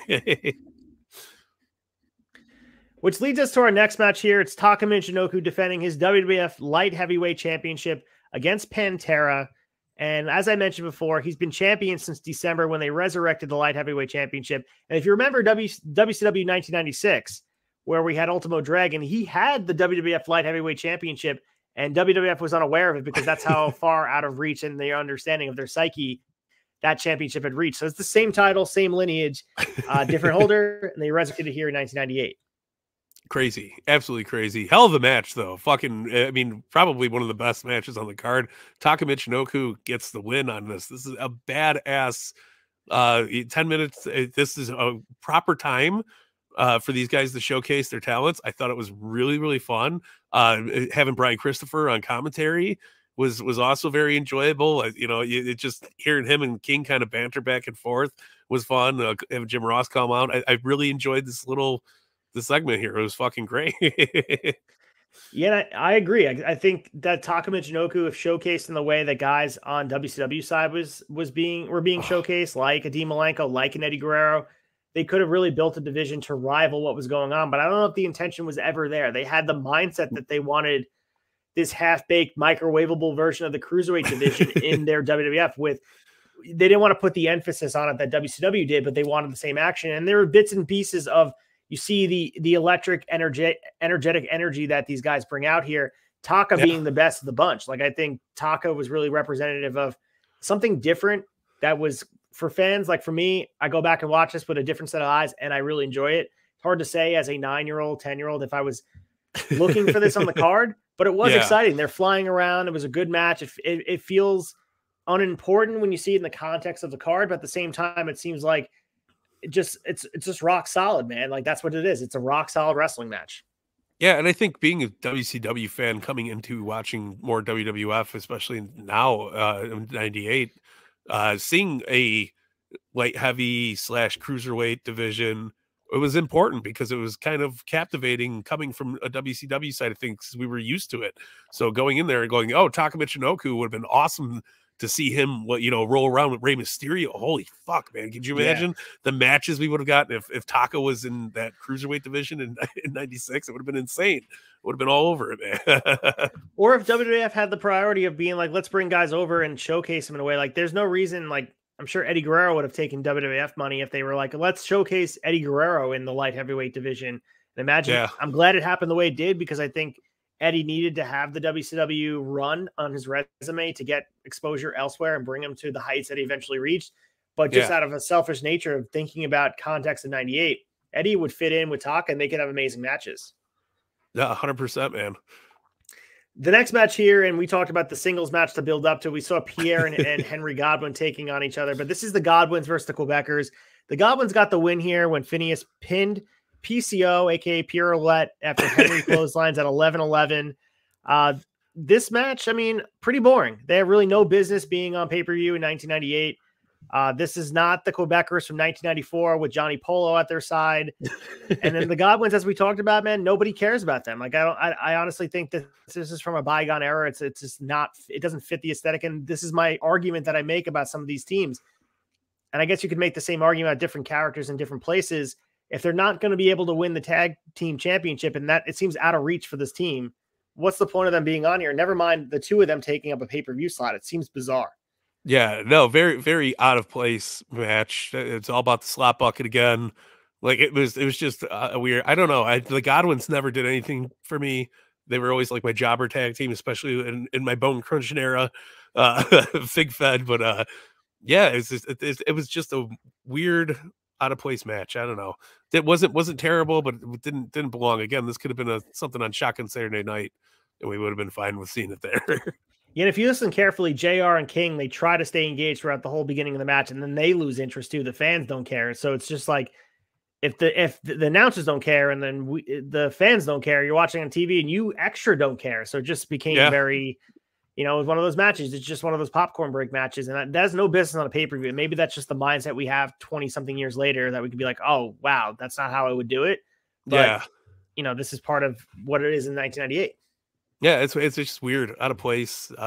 This is one of those things that, like, towards the later of '98, you're happy that aren't popping as up on TV as much, especially on pay-per-views. I mean, by the time we're at the end of the year, we're getting way much better quality characters.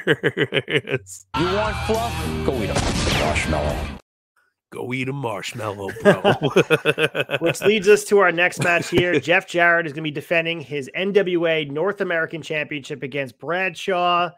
And some fun facts here for this match before I let you take it over and talk about it. Jeff Jarrett returned in October, and he was giving a hero's welcome, what seemed to be a pretty big push. By February, he was inserted into this NWA invasion angle, as we discussed from the beginning, with Jim Cornette, Barry Windham, Rock and Roll Express. And Windham had a really good match with Jarrett for the vacant title, which we talked about on Raw the first episode. And this is a title and revenge match for the former Hawk. So this is the first time an NWA championship of any sort was defended on WWF pay-per-view, but it wasn't uncommon back in the pre-pay-per-view days from some cross-promotion. In the late 70s and early 80s, Vince McMahon Sr. would get Harley Race to come to MSG for some NWA world title defenses from time to time. And this is also isn't the first time another promotion's title was up for grabs on pay-per-view, as the Smoky Mountain Tag Team titles were defended at the 1993 Survivor Series. So there you go. Not unprecedented. The NWA North American title feels meaningless, but there's some precedent set for it to be on here. So that being said, tell us what happened here in 8 minutes and 57 seconds. Yeah, not much. We see the NWA jabronis getting thrown out from ringside. Jeff Jarrett and Cornette hug for an uncomfortable amount of time. Like it was just weird. But Bradshaw put on a hell of a match.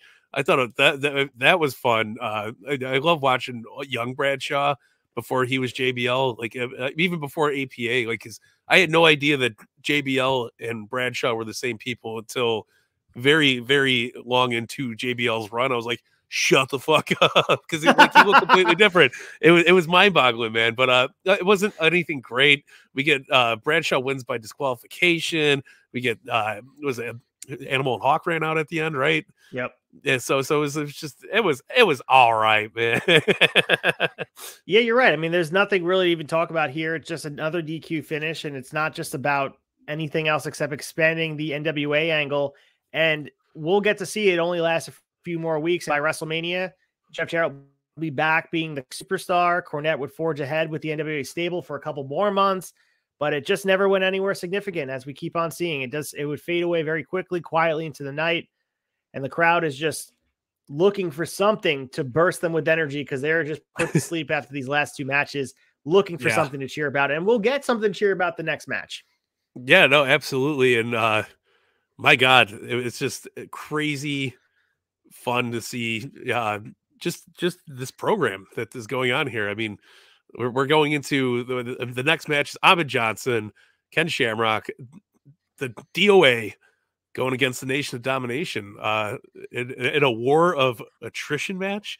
Is that right? But before all that, this is where we get the best Young Rock promo, I think. Not even it was a Nation of Domination promo with Farouk talking on the mic most of it. Rock tried getting his words in at the beginning. Farouk kind of cut him off. It's like, damn, you want me to kick your ass right now? Like, it was beautiful. But this is the Rock, Farouk blabbing his mouth, Rock's rolling his eyes, going, I'm the champ. This guy, you know, like it's one of the most iconic promos. It shows Rock had so much character. A young Mark Henry looking like Powerhouse Hobbs in the background. It's insane, man. But The Rock is running shit. It was awesome. So this is Ahmed Johnson's final WWF pay-per-view appearance, and we talk about him as the missed opportunity for Ahmed Johnson. And since his kidney injury in '96, I think it was, he's become sloppy, he's inconsistent, he's very injury prone. So things have started to pile up on him. He's always in and out of the ring with various injuries. And honestly, I think the final straw with creative, the Raw after the show, which we'll talk a little bit here, where he refused to job to Kane. I'm sure we'll see later. Too big of a star to lie down for him. So, you know, at this point, this is the main thing I pulled away from this match, as you mentioned before. The next sign is Rock is ready to take everything on his own, ready to be a main event player. And that promo in the ring, he's the full package, and it's only a matter of time before he's the guy they're putting the whole company on. And who knows if that was the plan? I'm sure they were happy with who they had at the top of the card, but Shawn Michaels getting hurt and leaving cleared a huge path for Rock to be expedited by the end of this year. And like this match, he was the star of this match. No, absolutely. I mean, the fans could boo him as all they want, but you could tell that they absolutely fucking love The Rock during this whole thing. And it was, I mean, every time he was in the ring, you know, putting boots to faces, it was great, man. And you could see just the growth of this character from the Rocky Maivia that we've seen to The Rock that we're getting now. My camera's tweaking out, but it's awesome, man. Like really, really badass to see. They want so this Booker hat. War of Attrition match was originally scheduled to be an elimination match, and it was changed last minute. And she could make the conversation that potentially was because Ahmed didn't have to do the job. Now that we know that was the reason why he didn't want to do the job to Kane. So this was, I guess, an offshoot of the Gang Wars match that they did on Raw with the Bariquas a couple weeks ago. But again, this is just to advance the storyline with Ken Shamrock and The Rock, and also continue the driving of the wedge between the Nation of Domination. Yeah, so this was the ending saw, you know, The Rock tapping to the ankle lock. This will be a very similar finish to WrestleMania 14 with a different twist on it, because we see what happens. But the ankle lock, one of the more protected finishers in all of wrestling history, Ken Shamrock's version of it, and of course Kurt Angle's version of it. But both of them are very different. So I got a question for you. Are you a Ken Shamrock ankle lock guy, or are you a Kurt Angle ankle lock guy? I absolutely despise the fact that Kurt Angle stole that goddamn ankle lock from Ken Shamrock. That is Ken Shamrock's ankle lock. I always thought Angle was very intense with his. He would do the leg wrap around, but Shamrock this was at a completely different time of fandom. I believed he was about to snap somebody's leg. You felt it. You could see the intensity in his face, the way he looked like he's screaming when he's doing it. I never wanted to be put in an ankle lock in my entire life. And that's because of Ken Shamrock, not because of Kurt Angle. And we see the hint between Rock and Farouk getting into it at the end, but then they bury it. So we're about to get The Rock stealing the spot of the Nation and Farouk being taken out. And there's a spot on Raw that I vividly remember, and I can't wait to watch that. It has to be like spring or summer, where DX and the Nation have this like faction warfare match all of the arena. And I don't know, it just lives in my head, but I think it is The Rock's Nation. So we're about close to that, where Farouk is being driven out and the Nation is going to look completely different, especially when Owen joins the Nation and completely changes what it looks like. No, 100%. And this is like just the little stems, the beginnings of that. And I love the intensity between The Rock and Farouk. I love that there's, tense situation inside of the Nation themselves. Like they're all fighting with them. Like when The Rock pushed Farouk, like I forgot who it was, but they swung on Farouk right away. And, Godfather came in and started breaking shit up like, hey, man, come on, take it easy. I think it was Mark Henry went after Farouk, and it was like the young guys going after the old blood. It was fucking awesome, man. Which leads us to our big man match here. It's Vader taking on Kane. This was a passing of the torch, if you will, as far as big man matches go. And it's a decent power match. I mean, we talked about how disappointing Vader has been throughout this whole run in WWF. And if you've only seen him in WWF, you probably wonder what the big deal is about as far as who is this Vader character. But if you're watching with the eyes of what Vader was, I mean, Vader's overweight here. He's slow and sluggish. He's a shell of his former self.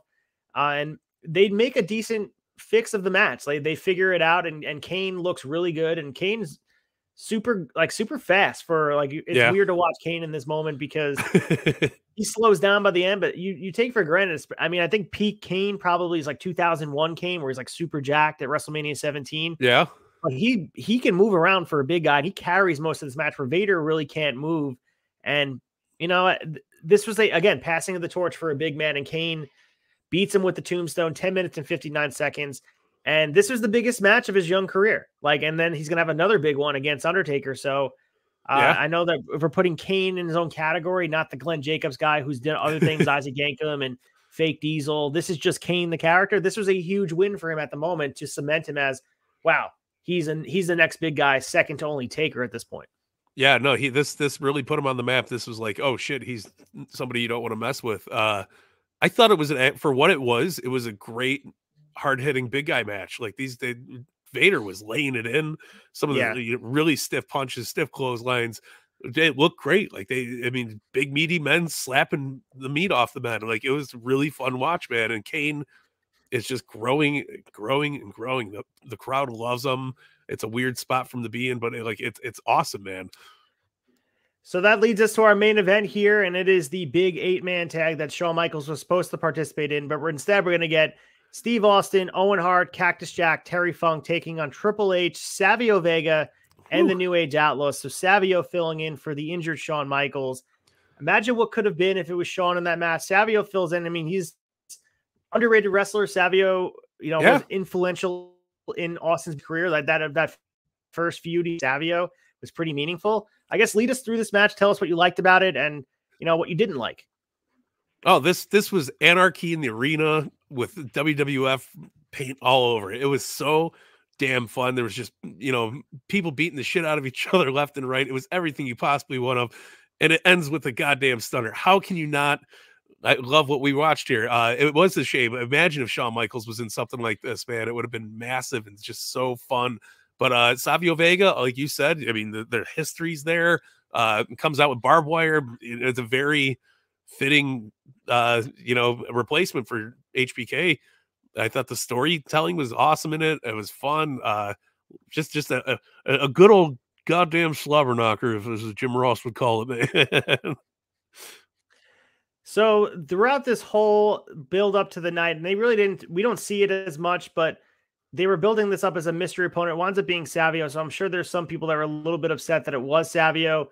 I guess there was rumors and innuendo that it potentially could be Sid, because there was talk in the newsletter that it would be Sid, and it wasn't Sid. So it was Savio instead. And I guess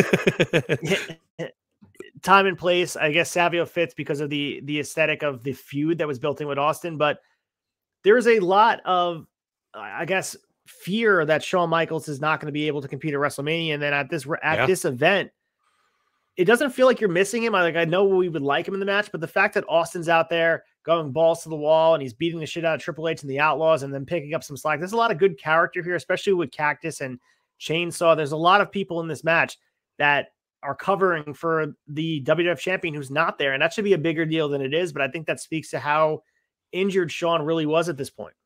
Yeah. And I think I know he's slowing down a little bit before Mania, but I think he underestimated how hurt he was until he started feeling that stiffness. And it's gotta be crazy, especially when you're going through addiction issues and stuff like that. Your mental state, thinking, am I ever going to be able to do this again? Will I even make it to the main event? I mean, it's insane, but for what it was, this was a badass match, man. Yeah. And I think this is also too, is looking at it in perspective. This is the first WWF pay-per-view in history that the world champion didn't at least appear on camera, on TV or anything. So Shawn Michaels did commentary on the Buried Alive at 1096, but did not wrestle on the pay-per-view show as he battled Goldust in a dark match. So no other time in history of the champion is at least not on TV. So this is a really big deal. And it shows how incapable Shawn was of getting past what was going on to be on TV, at least to be in Triple H's corner or something. Like, just because you can't wrestle doesn't mean you can't be there on TV.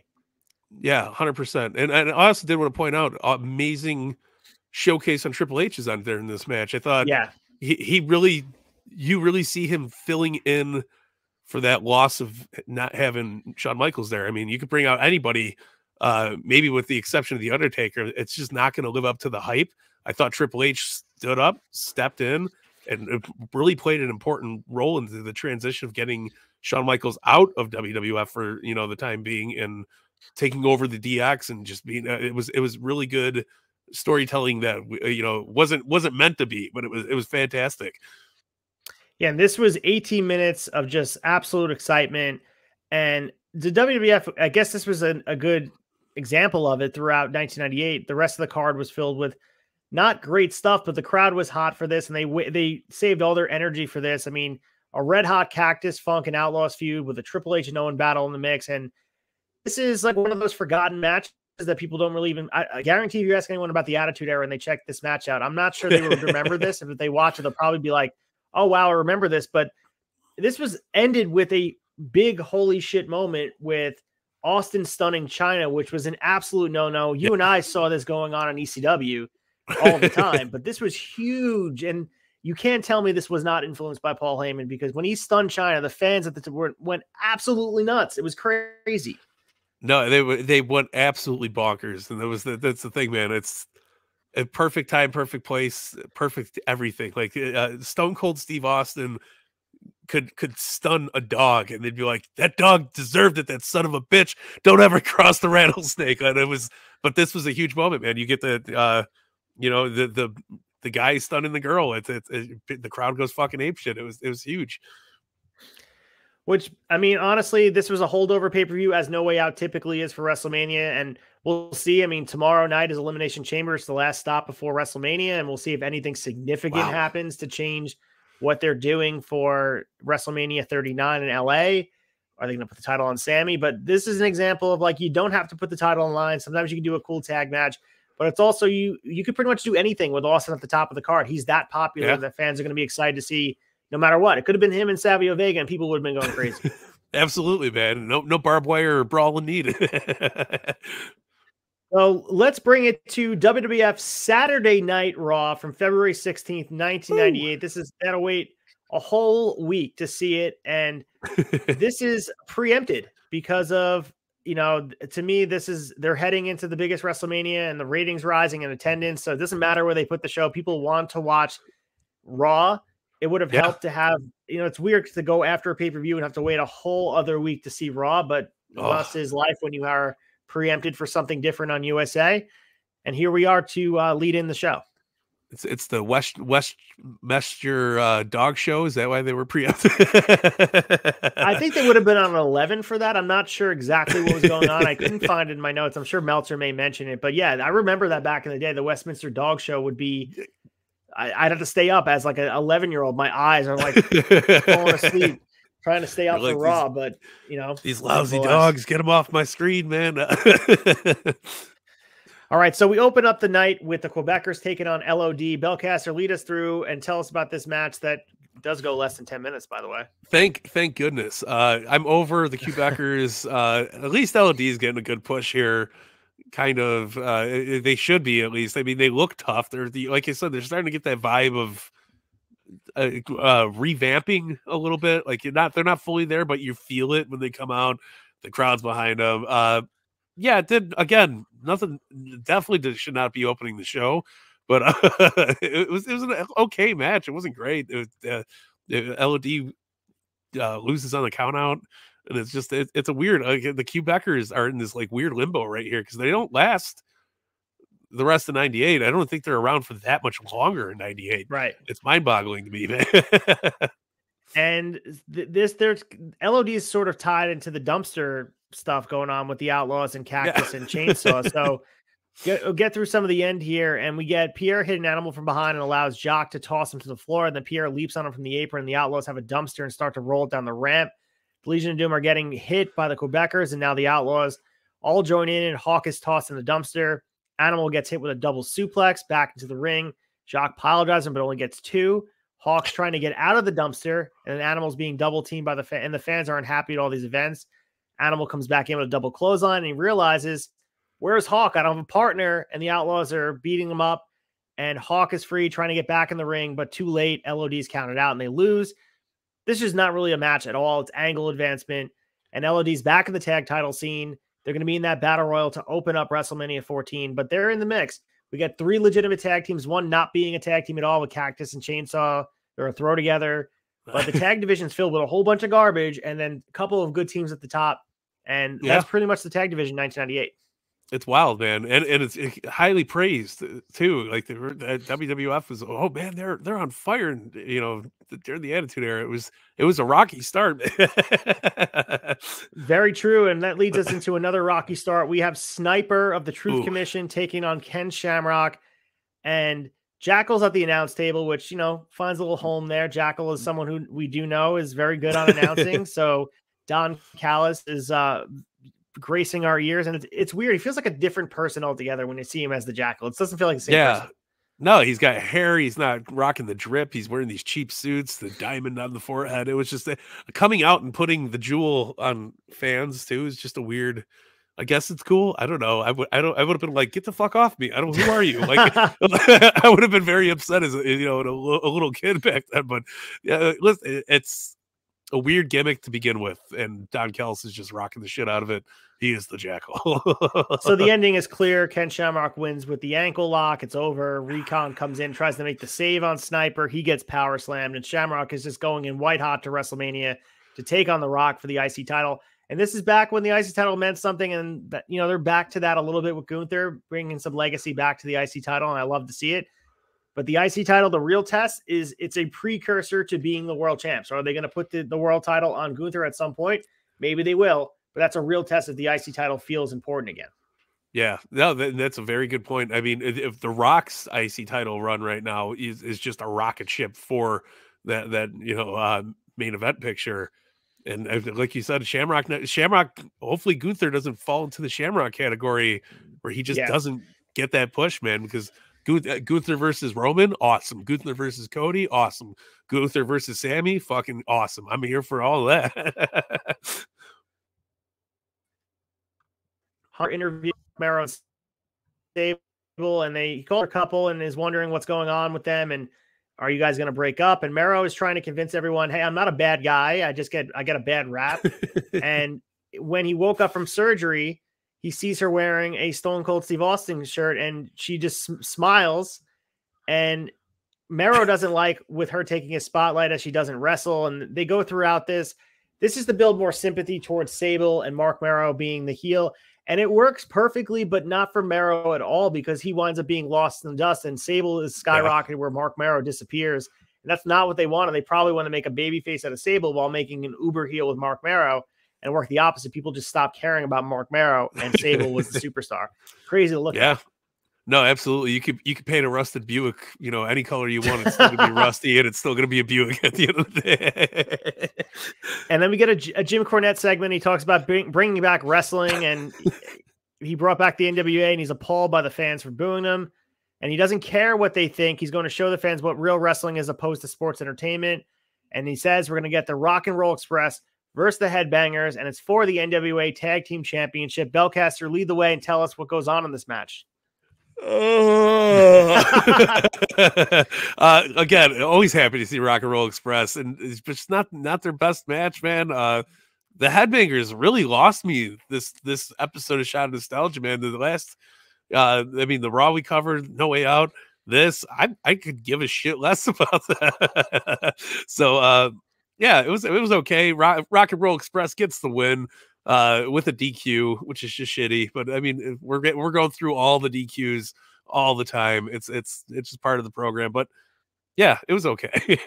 And the ref, because Mosh wouldn't get back out of the ring, he just DQs them for not abiding by the rules. So all of a sudden, I know it's an NWA match, so the ref is a little bit more like cognizant of the rules and what's going on, but a little weird. Like the ref probably, I don't know, just. The fans why weren't. the DQ? Yeah, the fans don't get the concept of bringing in an NWA ref and like what the fuck ever. But speaking of refs, I did want to call this out. It was so awesome to see Tim White refereeing again. Oh, for sure. I miss Tim White, man. He's a fucking stellar ass referee. I was popping all through No Way Out, just like, oh, there he is again. Like, cool, it was good. But yeah, screw this jabroni NWA ref. Get him off my screen. Bring more Tim White out there. He would have called it down the middle. So Stone Cold's music hits. He comes out to the ring, and JR wonders why did he stun Chyna? Like, even though you're a badass, it doesn't make any sense. And he says to JR, once you step through those ropes, your ass is mine. And he reminds fans that who he is, and he tells Chyna she was lucky he was in a good mood. Stone Cold reminds everybody he's not worried about Shawn Michaels, as he knows he's doing push-ups, sit-ups to get ready for the match. And even though Stone Cold is the badass, he's trying to make sure everyone knows that Shawn Michaels is still the champion in a way where he's not making him look weak. So he also tells Tyson to do his job or he'll knock his gold tooth out and make him a piece of jewelry. I broke my back. It's spinal. It's so good, man. Listen, you got to love the Pitbull in Austin. Like, he's just calling everybody out. You mess around with me, you're going down, including Mike Tyson, including Shawn Michaels, including that jabroni, The Rock. Like, it's awesome. I love the heat that he's got right now. The crowd fucking Stone Cold could come out there and take a shit and wind his watch at the same time, and they would be like, yeah! So true. And Austin, what a great promo, and the edge of Austin about stunning Chyna, and he's still a babyface, just speaks to where the crowd is going, who they're cheering, and it's interesting time for wrestling, and it's going to be interesting to see where they go from here, because as I said, it feels like there's going to be a divide after WrestleMania 14. It's almost like closing the book on what was 97 and that era of WWF and moving towards something completely different. So I'm excited for it. Hell yeah. All right. The next match we have here is for the European Championship. It's Owen Hart defending his championship against Jeff Jarrett, who's already the NWA North American champion. So he's trying to get more gold. So the NWA is told to leave. Yeah, he just wants it all. And Owen is tired of waiting. Clotheslines Double J twice. And after the dropkick sends him over the top rope with a clothesline. Get to the end here, and we get a suplex attempt by Owen and floats over and rolls him up for 2. Owen then runs him into the rope off the whip, and both men are slow to get up. Now that they get up, Jeff Jarrett strikes first, and off the whip again into the corner. Owen slides on the rope. He grabs Double J, pulls him crotch first into the post, connects with a missile dropkick, and then he reverses the whip again, gets an atomic drop, gets the sharpshooter set up, looks like it's going to be over, and then here comes Jim Cornette, that asshole Jim Cornette. The bell's rung for the DQ. Cornette gets clocked and put in the sharpshooter himself, and then Double J gets the racket, and Owen breaks the hold and chases off Jarrett. 5 minutes and 29 seconds. It was fun. Owen got much-needed airtime as the European champion, and clearly they're getting soured on Jeff Jarrett, who at the time in the beginning seemed like he was going to be unbeaten. And I understand it's a DQ. I understand all that, but you're still losing the match. It felt like they weren't going to do that with Jarrett, and it's back to the bottom of the pile for him. Yeah, I don't know what the problem was with Jarrett. I hated him when he was doing this gimmick over Yeah. here. Absolutely, like could not stand him as a kid. I didn't even want to buy his bone cruncher, but I needed somebody to beat up. So I was like, all right, we'll get Jeff Jarrett. But I mean, this is just it's weird, man. Great performer, obviously. We love Jeff Jarrett nowadays. We were just talking about how awesome his music was. Do we? Yeah, I mean, he's I'm good, joking. right? Yeah. He's not the worst fucking old timer. If you want to, No, like you're right. the guy could still go. He's in great shape. He had good stuff going. He's just wishy washy. I got nothing over it. Like I get why they're souring on him. It's just not living up to the hype, man. And throwing him in this NWA thing was a nail in this coffin for him. It felt. It's like fuck him. I agree. And then we get Doc Hendricks here, and he's the guest ring announcer, and he's in Freebird mode, man. Like seeing Doc Hendricks on our TV, and the fans are super hyped. And right after he hypes the next match, out comes Kane. Doc Hendricks doesn't back down, and he hits him with his cowboy boots, and Kane does not budge. He choke slams him and tombstone, and Doc Hendricks got the pop, but he's in there, and he got beat up by Kane. Cool to see Doc Hendricks here. Yeah, it was. Listen, this was a cool little spot, and you gotta love Doc Hendricks, man. He doesn't get enough love for the shit he did. I thought this put over Kane very well, especially people that knew Doc Hendricks coming from Dallas too. No Freebirds. less, you know what I mean? Absolutely. So yeah, they're prime time fucking Freebird country, and everybody knew. So that was just a good step to put over Kane, man, and it did great. Which leads us to our next match, and it's Brian Christopher and Parada Morgan taking on Aguila and Taka Michinoku. This match should have been better, but it was only a minute and 33 seconds, so it was pretty short. Taka hits a Hurricane Rana, gets a near fall. He goes for and then is powerbombed after another tap, and he's nearly pinned. Morgan takes and goes and misses the leap, and Brian runs, and Aguila spin kicks him in the head, and out he goes. Morgan's finished with the Michinoku driver, and it's over. I think it went a little bit more than that. I think I was supposed to say 10:33. But this match was pretty good. It was Taka Michinoku was the highlight of this match. We're building up towards a highlight match at WrestleMania 14. And Michinoku is being built really strong here. And I like seeing him and Brian Christopher lock up. Yeah, no, absolutely. And you're on point with all of it. I think this is a weird clusterfuck of people being thrown into the thing, but the focus is really on Michinoku and Brian Christopher. And I like that they're kind of continuing the feud. Again, Brian Christopher throwing me a bone over here. I had no recollection of how awesome he was in the ring outside of Too Cool. This is really fun shit to watch. And him and Taka Michinoku are a great pairing, man. Which leads us to Farouk and Steve Blackman. And this match, again, was more angle advancement. And The Rock is at ringside, and he has something wrapped in his hand. And he wants to clear the air, as many people saw things go down at the pay-per-view that made him unhappy. He tells everyone that he's still their champ and that there's no dissension in the nation. The Rock doesn't have any ill will towards the boys, and he has some gifts for them. From the bottom of his heart, he gives them 3 $1,500 solid gold Rolexes for Brown, Kama Mustafa, and Mark Henry. They seem pleased. And Farouk, he wants to make something clear, and Farouk is the only person capable to lead the nation, and he's the greatest thing since egg white omelets. He gives him the wrap present, and Farouk shakes his hand before opening it, and it is a picture of The Rock with the IC belt. And Rock tells him, Farouk, don't get emotional, and Farouk spikes it. And then we get the main Steve Blackman and Farouk. But this is a nice little segment here. Yeah. This is something that was it's literally the exact same day we're recording. Like this is the segment that we were, I think Hawk put it in the chat when he talked about this, about anyone recognize this picture because he's on the set of Young Rock. And this is the segment he's talking about. This is exactly what it is. The wrapping paper is what he had. It's wild. This again, Rock is really on a fucking roll right now, and this segment is again another highlight of this upsurgence of him breaking away from the domination. I love the subtle, like, oh, here's a picture of The Rock. No, don't get emotional. It's okay, Farouk, man. We're buddies. It's good, man. Everybody else gets and if you've ever watched Table for Three, there's a Nation of Domination episode where they all talk about the watch. And it's a really good sit down. Table for Three was a very underrated network show. I really liked it. Yeah, it was fun. It was a little hokey towards the end, but the initial first episodes, you got some like cool interview vibes, but a fucking awesome little segment here. Outshines the whole match. It was just great. So Steve Blackman winds up getting the win, and it's only because of everything that goes on at ringside. Rock is shining up the photo and showing it off to the crowd. Farouk hits his finisher and takes it from the Rock. He wants to use it on Blackman, but Rock grabs it back.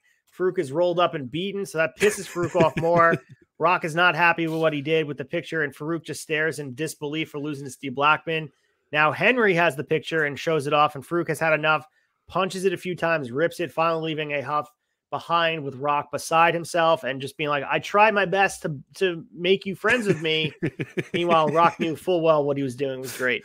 It's so good. And cocky Rock, like this young, like this is lightning in a bottle, man. Like he's just everything you possibly could want out of a young, cocky heel, and he's doing such a goddamn good job to a point to where it shoots him over to the biggest baby face of the decade, man. It's crazy. So we have a main event here. It is Goldust and Mark Marrow taking on the tag team, the number one contenders for the tag titles, Chainsaw Charlie and Cactus Jack. Lead the way through this match. Mike Belcaster, tell us about it. I mean, it's the main event of Raw. Should be good. Yeah, right? it's no. It's goofy, and I hate when I have to talk shit about a Terry Funk match or a Mick Foley match forever. It was just weird. It was short. It was totally misplaced. Again, Goldust, Mark Marrow. I got no, like this is a forgotten era of Goldust. Nobody wants to remember. It's just, it was very awkward just to begin with. But you're of course, Chainsaw Charlie and Cactus Jack get the win. Not a lot going on here. Sable again getting fucking massive babyface reaction. Great, it's great and terrible at the same time.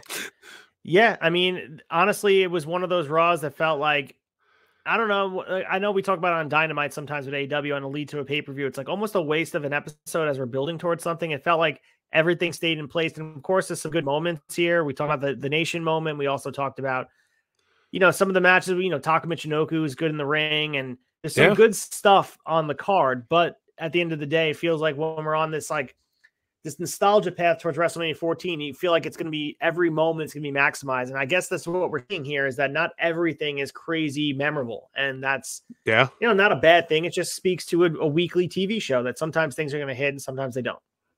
No, absolutely. And I mean, same thing. We could call back to AEW this week. I mean, they were on a very hot roll, and this past episode, there was great things involved in it, but it wasn't up to par with what we did. It had a weird main event. Like, you can't hit, you can't strike, lightning every time. You can't rock it out, but it still had very rich storytelling, very detailed character development. And I mean, that's great. I mean, we're going in the Revolution right now. They're going in the Mania. It's one of those kind of things. Like you do get a floater episode, I guess, in that month before the pay-per-view. Wild. You want fluff? Go eat a marshmallow. Love it. All right, it's time to get the chaser and talk about our favorite moments from the 2 episodes of Raw and No Way Out. The chaser.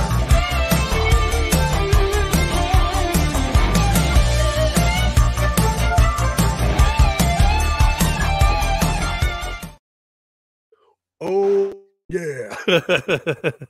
I love it, man. It's all the lovely additions to Shot of Nostalgia are just fantastic.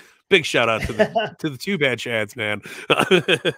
So, Mike Belcaster, think about the 3 shows we just reviewed and talked about. What was your favorite part, and tell us why? Oh, and there's so much to pick from and so little at the same time. But I am sticking. This is the episode for The Rock. They did it for The Rock. We seen just a beautiful side of cocky. Take this picture. It's a picture of me with the IC belt shining up real nice. Turn it sideways and stick it up your candy ass. It was The Rock's promos, The Rock's the chair, starting with the chair shot, going into the match with the Nation at the pay-per-view, to here, I brought some gifts. Come on, guys. How can you not love it? It's just makes me so happy. And of course, more news about Mike Tyson, because he's the beast, and we love Mikey. Spinal.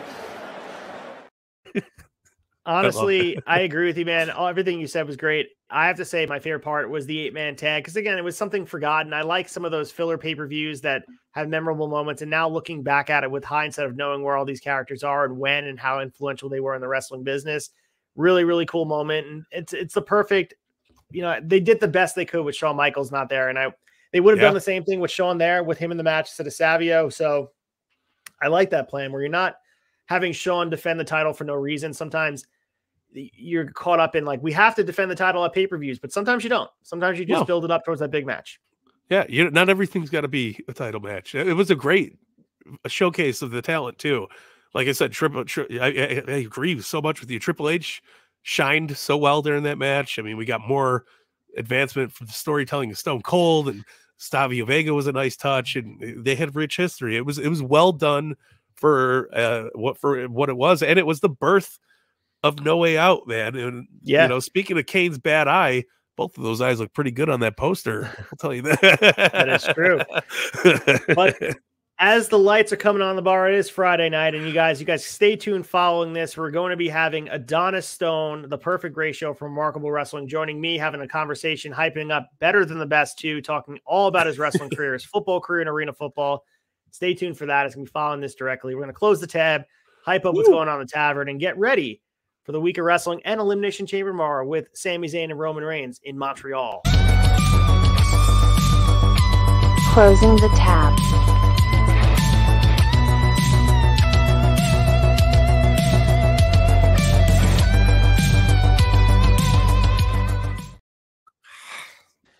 All right, Mike Belcaster, as we say goodbye to the audience here in episode 3 of season 3 Shot Nostalgia, tell us what to expect for the Tavern for the rest of the week. Yeah, man. I mean, listen, as you said, right after following this, you got your awesome interview. I mean, we're going, Fig Night's back this week live. We're going to, I don't know what we're doing yet, but it's going to be good. And I promise you we'll have a plan before Tuesday comes up. And we had a great episode of the All Elite wrap up. If you guys didn't check it out, man, it was just, I had a great partner in crime this week.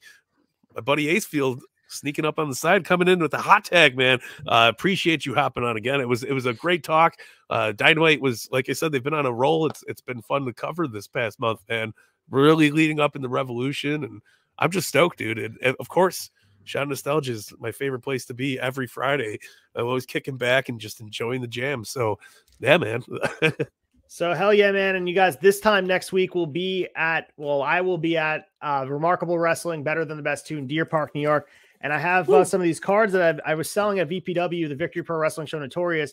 So if you guys want to pick up an ACEFIELD Retro card, this one's in the mail. I got one in the mail for you, Mike Belcaster. Oh, shit. It's coming your way.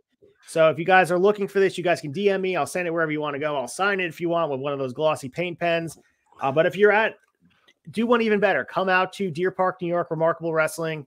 Better Than the Best 2. We have Steel Cage Warzone, which is War Games, and we're going to be having a 30-man over the top rope battle royal or Royal Rumble, and the first ever women's champion in Remarkable Wrestling. So a lot of good stuff going on. That's next Friday. So, and concurrently, while I'm doing Shot Nostalgia episode 4, season 3, I'll be doing the ring announcing for Remarkable Wrestling 2 places at once, maybe even 3, because I'm going to be also doing the interview. I forgot who I'm interviewing on Friday, but I'll be doing an interview as well. So a lot of stuff going on. ACEFIELD Retro. And yeah, I did the wrap up yesterday with you. Wrestling tonight on Monday. What else is going on? You guys have Fig Honor Society, brother. You got you got Honor Society coming back. I think got to look at the timing because I know that Thursdays are Raw Downs territory and all that stuff. So we want to make sure we're doing right by the schedule, but we have to figure out a time that we're going to be talking about Ring of Honor's TV show. I think once we know the time it's airing, we'll come up with a better plan as far as when we're going to be on. But it's going to be Mullet.mania on Instagram. Give him a follow. Colton is going to be joining me, talking all things ROH. I'm completely pumped to do that. I can't wait to do that. He's a great partner to be doing that with. So it's going to be awesome to talk about ROH and get separation of church and state, man. We're going to get a little separation between ROH and AEW. We talked about it last night. I think it's going to be so good for the wrestling product, especially in that world. Yeah, and guys, go watch the wrap-up from this week if you want more insight on it, because I thought we did very good justice on the whole topic in general and just what's going on. So it's going to be good stuff, man.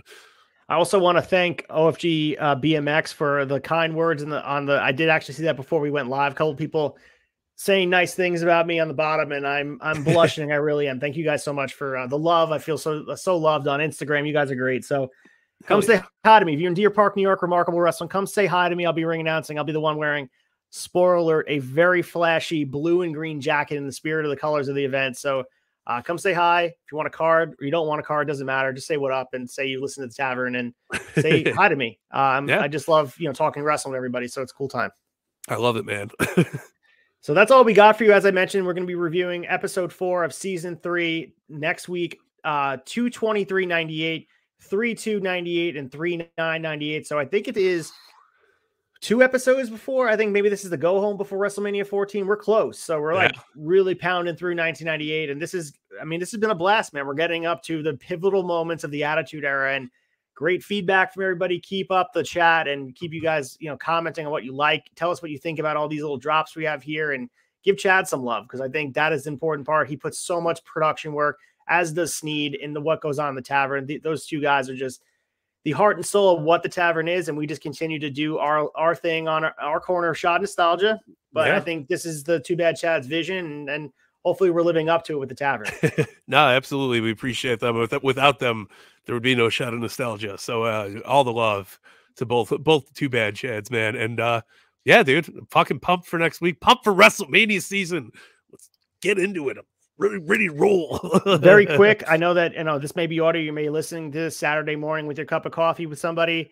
Sami Zayn or Roman Reigns, who's walking out of Montreal with the titles? Much like I was talking about, you have to build up the sympathy card. Not that Sammy needs more sympathy, but something's going to happen. He's going to get screwed out of the title, and it's good. They're going to book it for Mania, because you can't, as much as we would love to see that moment happen in Canada, which I would fucking lose my mind over, and I hope it does happen. I really do, but they're gonna gain that little bit more sympathy towards Mania season, and you're gonna get Sammy versus Roman. You think we get triple threat, or are you gonna get 2 nights of WrestleMania with the 2 matches? Right, you have to do 2 nights, right? I mean, you could do a triple threat. I wouldn't be against it. But two titles, 3 men. I don't know, man. It could be messy. A lot of broken hearts that night if Roman walks out with the champs. It's gonna be crazy. You want raw? I'll get downright nasty. Ooh, yeah. Well, lead us out. Vince Russo's in my ear, and also I think Doc Hendricks is also talking to us too. It's crazy. Listen, bro, I got a sock in Doc's mouth. We're not going to talk about it. Everything's good. You want mud? I'll take you to the river or something of the sort. Until next time, brothers. We love you.